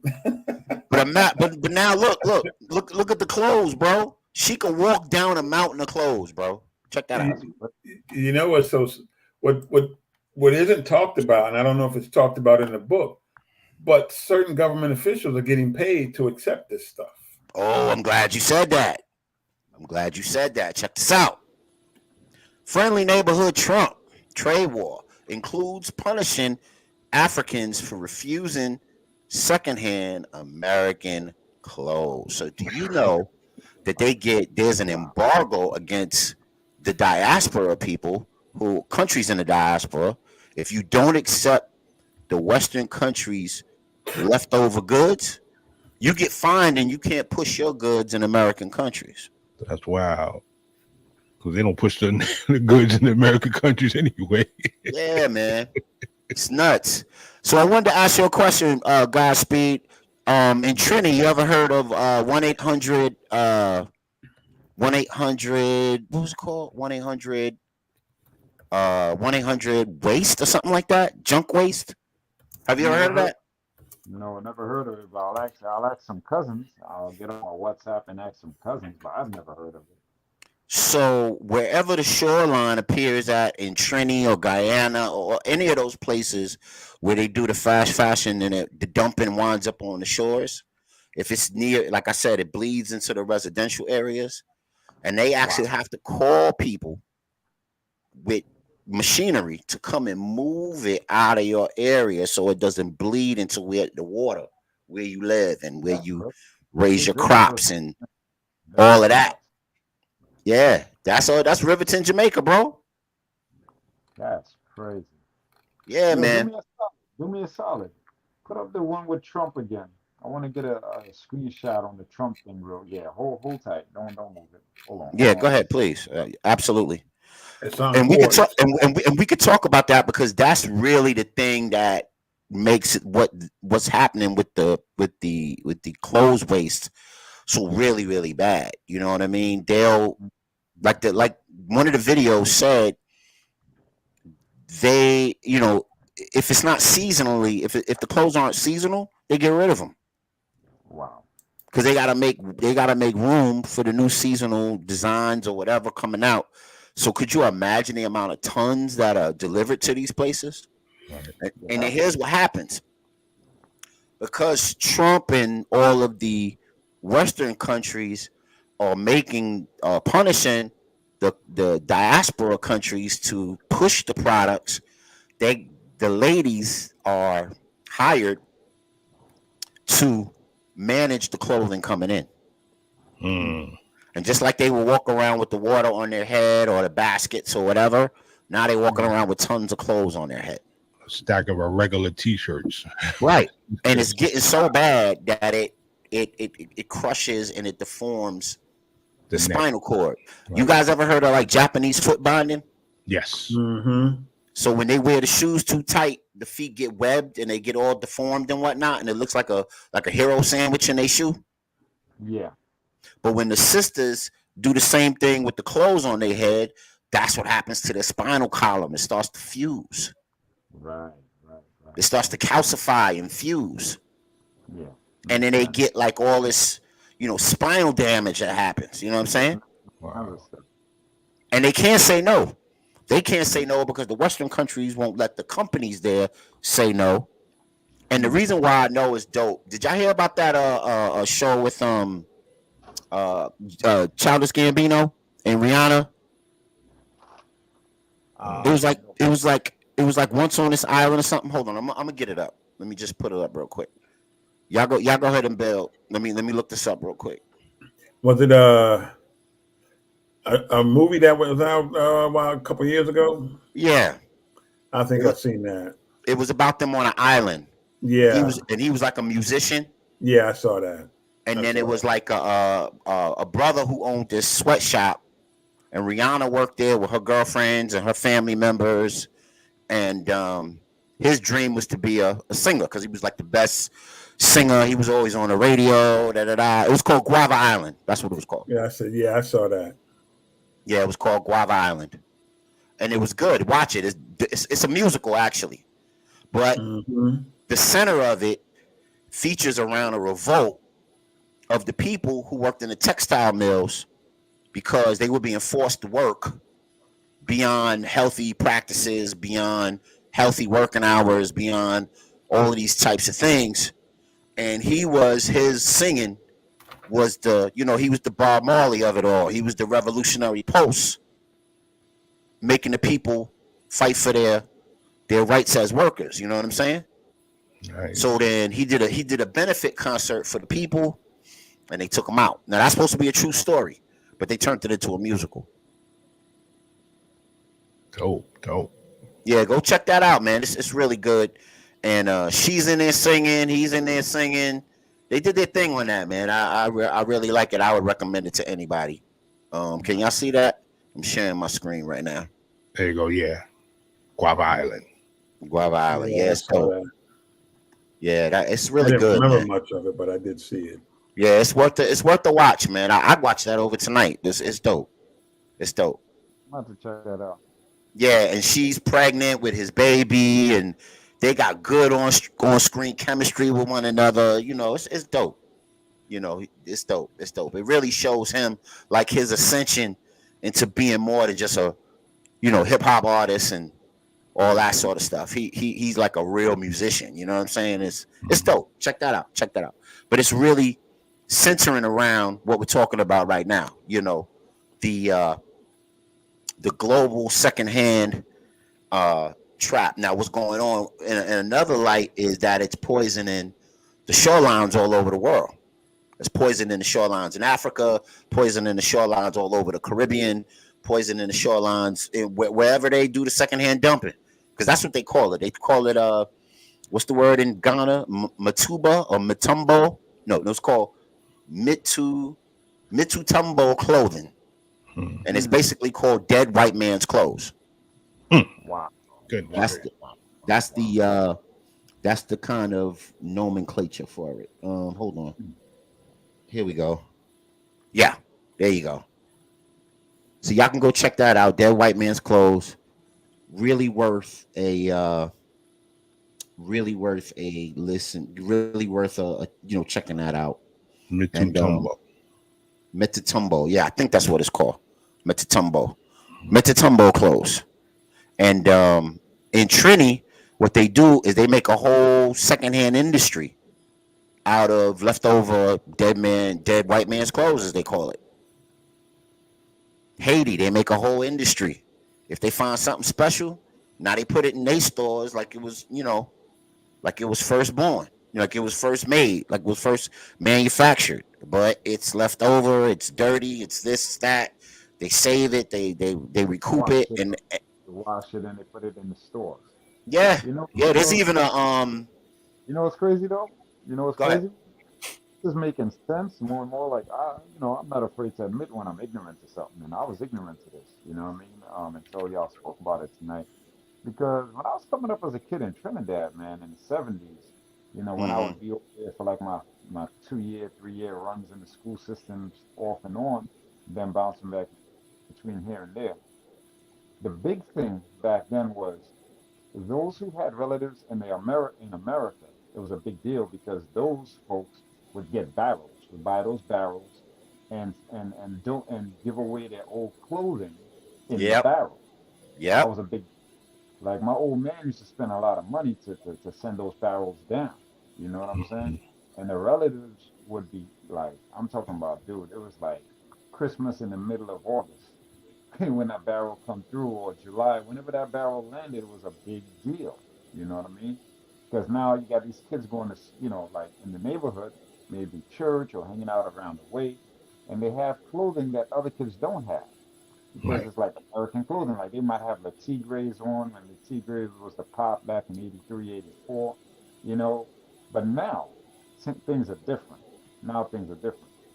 They dress the way we dress. Trinidad looked like little New York, but I never Mm. thought that this was the reason why, because this could only be the only reason why. Because I'm telling you, it's such a drastic change.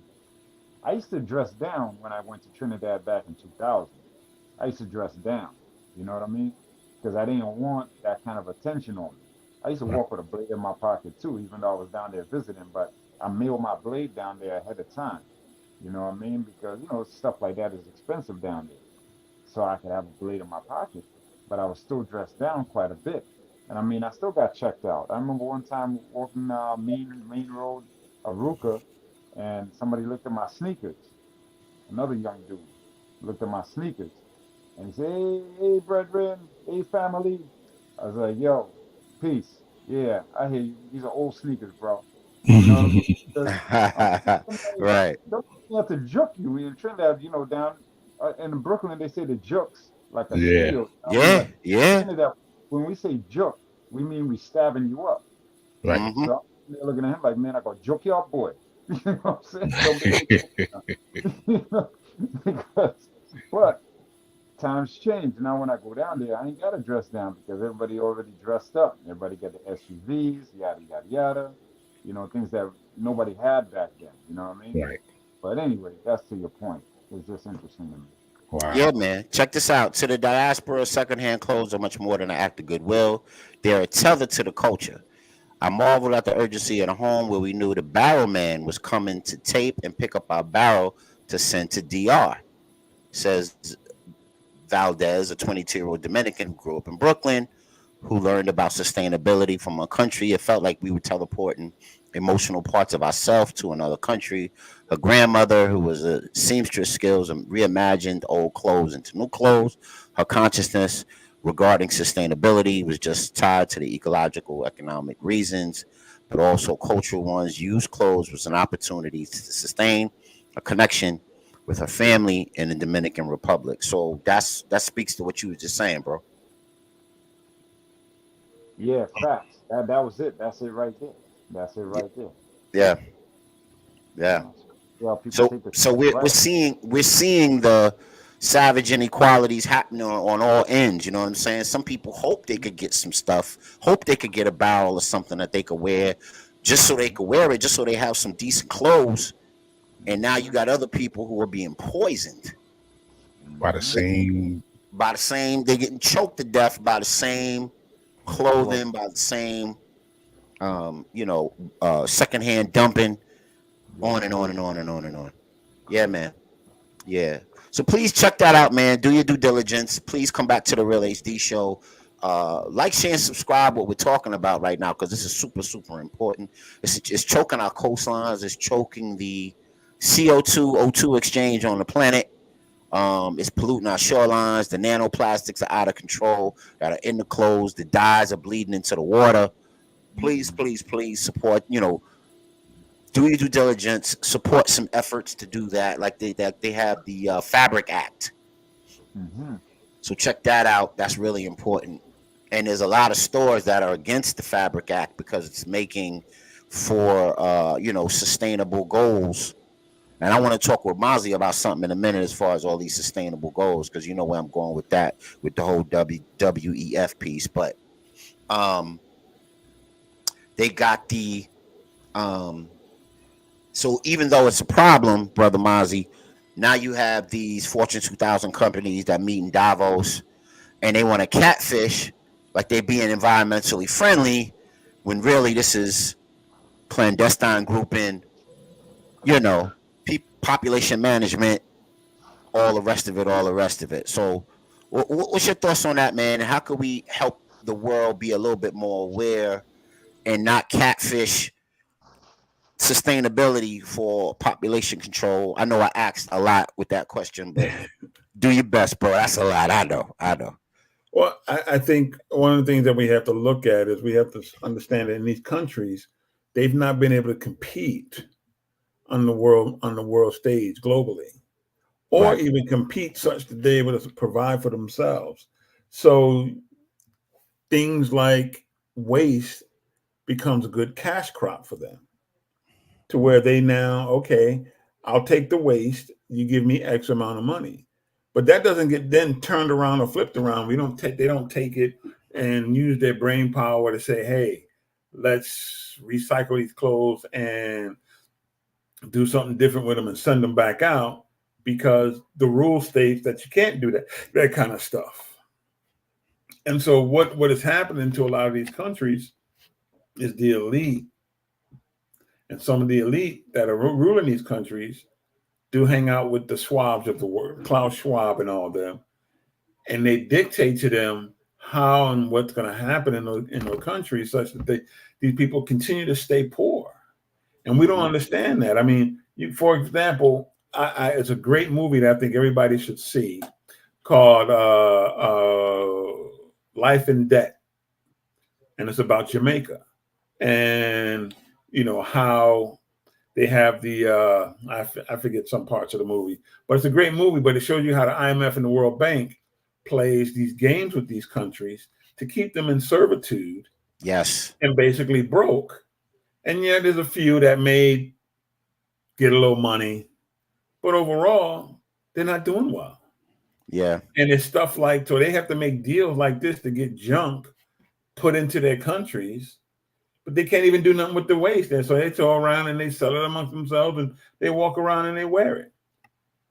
And so what it does is it destroys the land. It destroys the fisheries. And so what happens now is you start finding people are dying earlier. People say, oh, I want to go back home to Jamaica, for example. And now these people are coming up with all types of illnesses that 30 years ago they didn't have. 40 years ago they didn't have. The life expectancy is going down. So what is it that's taking place? Right. No, I'm just flashing these by so people. Oh, here's the joint.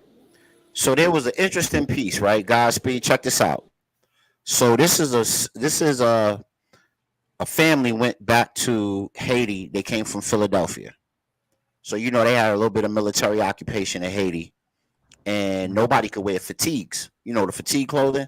So you might go to the store, get a little pair of fatigue shorts or a fatigue shirt, and the kid will wear that because of the whole, military industrial complex popularism of it all, right? So he might wear the shirt and whatever. And he wore a pair of shorts that were fatigue shorts. So they pulling into the airport in Haiti.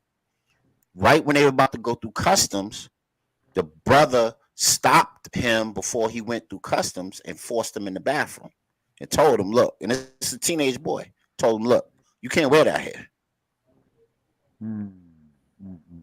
Because the military occupation in Haiti at the time was serious business. They wasn't playing no games with it. You can't wear fatigues here. So, and then the mother's banging and she's going crazy, and you guys could check this out on the Philadelphia Tribune.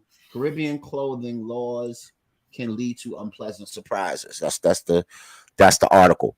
And the young man wants to wear his shorts. I guess they cost him a little bit of money in the United States. He wants to wear his little popular shorts. I guess they were dyed blue or whatever they were, whatever fashion it was. We've seen people running around in them. Y'all might have a shirt or whatever yourself, right? So they forced the young man in the bathroom, and they told the young man, you got a choice. You can either take them shorts off and throw them away, or you're going to have to get back on a plane and go home. Wow. That's serious. You ain't wearing that here. That's serious. I get like one dude talking, 3 dudes with the automatic standing to the left and to the right of him. They're standing there, yeah, they're drawing that line and see. Yeah.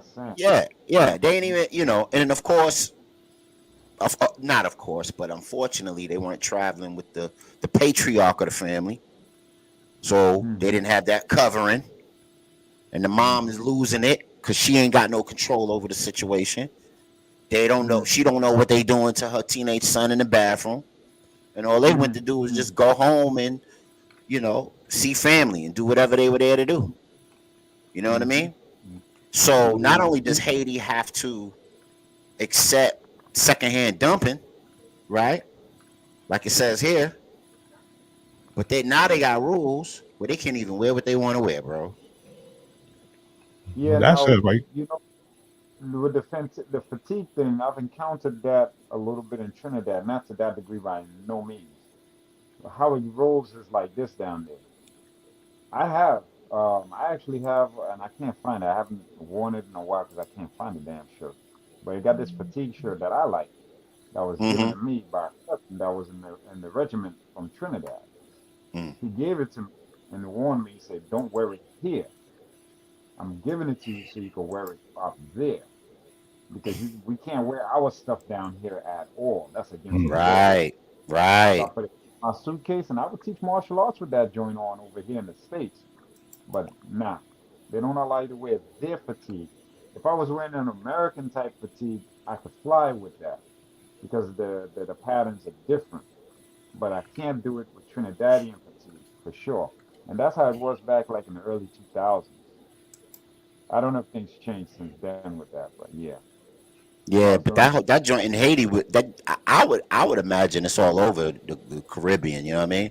Probably. I would imagine that exists everywhere in some form or fashion. You know what I mean? It's probably because for me, I don't wear fatigue like that. You know what I mean? And it's just not something I really got into. But he handed me that fatigue shirt, and I was like, oh, this would be cool to teach martial art in. You know what I'm saying? So I used to teach martial art in it until I misplaced it somewhere abouts. But yeah, that's crazy. That's crazy. Yeah, man. So at that point, probably was like, look, man, just go in your suitcase and pull out a pair of pants, bro. You know what I'm saying? Yeah, that's what he had to do. He had to wear something else. You know what I'm saying? He had to bend the knee. You know what I'm saying? You ain't gonna go all the way back home. He had to capitulate. So listen, y'all, I'm getting ready to close up. There's a couple of things y'all could do. So I want to introduce the secondary book of the show, and we teased it just a bit, but it's the book that inspired 1984, and it's called Managerial. Let me get the name of it. Okay, it's called Managerial Revolution. It inspired George Orwell's 1984 work, and we know how worldwide that touched people. I'll put the book on the screen. I'll read the byline real quick. What is happening in the world? The running of the world is moving into the hands of managers. Capital has virtually lost control already. It will be displaced not by labor, not by societies, but by the rule of administrators in business and government. The revolution is as broad as the world and comprehensive in society. What is totalitarianism? Not the issue. Can civilization be destroyed? Why is the New Deal something bigger than Roosevelt can handle? In a volume extraordinary for its dispassionate treatment of these other fundamental questions, James Burham explores fully implications of the managerial revolution. And that was written in the 20s, I believe. And I believe that book might be about $1,000. Wow. Wow. So Could you imagine now? That's the book that is absolutely the forefather to movies like Equilibrium. And I'd even say a little bit in passing the Matrix, but definitely a forefather to the Equilibrium because Equilibrium was definitely inspired by 1984. You know, yep, this is yep. like George Mikan to Kareem Abdul-Jabbar Mm-hmm. to now Benyana. How you say that dude's name for the San Antonio Spurs? Wembanyama. Oh yeah, yeah. Wimby, yeah. Wemby. Yeah, that's what they. That's yeah. We'll get the pronunciation. No disrespect, brother. But yeah, Yeah, man. no So check those out, man. So the book of the night is Managerial Revolution. The other book of the night is The Wasteland by Oliver Wallace. And a couple of documentaries you could check out on this is called Belleville and the Cult of Fast Fashion. There's another one on Netflix where these white kids go crazy over fast fashion and Hollywood popularism, and they go around. It's called the Bling Ring. I don't know if you guys have ever seen that. Wow, nah. Where they go out robbing the homes of in Calabasas and in the valley of all of these celebrities just to get fast fashion, jewels, and scarves and all of the accoutrement that go with the celebrity lifestyle. So y'all can check those out. Those are worth watching. Then there's a joint called the Fabric Act that provides solutions to that. And then there's called the No New Clothes Challenge. So I don't want us to get off the broadcast without really going through it and giving you guys some different ways to look at things. Yeah, the No New Clothes Challenge. And now you could look that up online, and that's kind of a way to kind of, that's on remake.com. That's the name of it. Remake.com/No News Challenge 2024. 90 days. Damn. Yeah, so it's like a 90-day challenge where you don't buy anything. They even recommend like this specific type of detergent that you could use that make your clothes look brand new. If you want to be sustainable with the clothes you already have, provided they're not holy and ripped and all that. 90-day challenge? Say it again. Is it? Did I hear correctly? Because I was multitasking. That it's a 90-day challenge. Yeah, it's called No New Clothes, a 90-day challenge, and there's actually a video that's attached to it. You can swap, you can borrow, you can recycle, you can mend, you can rent, but you can't buy. That's easy though, man. I wouldn't have to buy clothes in 90 days. I mean, that's easy. Like, yeah, well, for the people who got low that last me years. Mm-hmm. I'm one of the worst folk because I would have sneakers that would last me for years. I got somebody that hits me off for sneakers. I call it my George editions. Omega know who George is, so that's the George edition I rock. You know what I mean? Yeah. Let me tell you something. He'll give me sneakers. I got a whole bag of sneakers. I don't have to buy sneakers for years because when I buy a pair of sneakers, I make them last. I make them last like 10, 12 years, and like oh wow, easy. Like them Dame Dash cookies. You remember those? Vic, you remember the Dame Dash cookies by ProFeds? Yeah. Oh, the Pro, yeah. I still got those. You know where they had those at? They had that at, and they had a vintage pair of those in Fight Club, in the Flight Club in Manhattan. Wow. I'll say what? Yeah. Look, I got them and I wear them, and I'm telling you, I do wear them, and I still got them. And y'all want to know? Y'all want to know the lineup on the Flight Club? So Flight Club is by Nike, and of course they sell all the Nike exclusive brands, the Jordans, the LeBrons, the Currys, whatever it is, right? And but here's the thing that they do, and I wish I had my phone so I could show you how to think. You pull up the sneaker and it'll say like $60, and then it'll say $5,000. They won't give you a set price on the shoe. It's whatever you feel it's worth. No, then when you go to buy your shoe based on like your size, okay, then it says. Then they come back and they be like, "Nah, this shoe is like $2,000." All right. That's what I said. I laughed at it. just for it to end up like that. Right. That's crazy, son. Like Fuji Rap said, "You're a slave to my sound wave." There you go.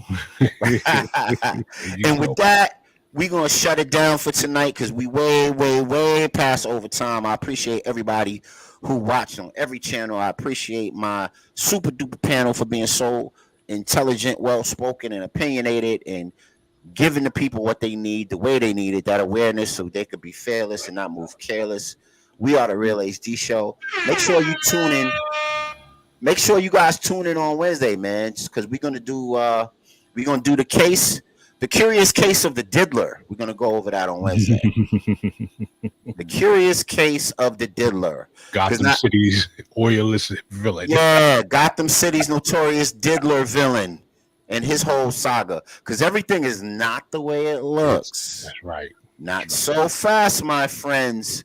It's not the way it looks. He's guilty of a lot, but he ain't guilty of everything. And there's a whole lot going on there. So we're going to talk about that Wednesday.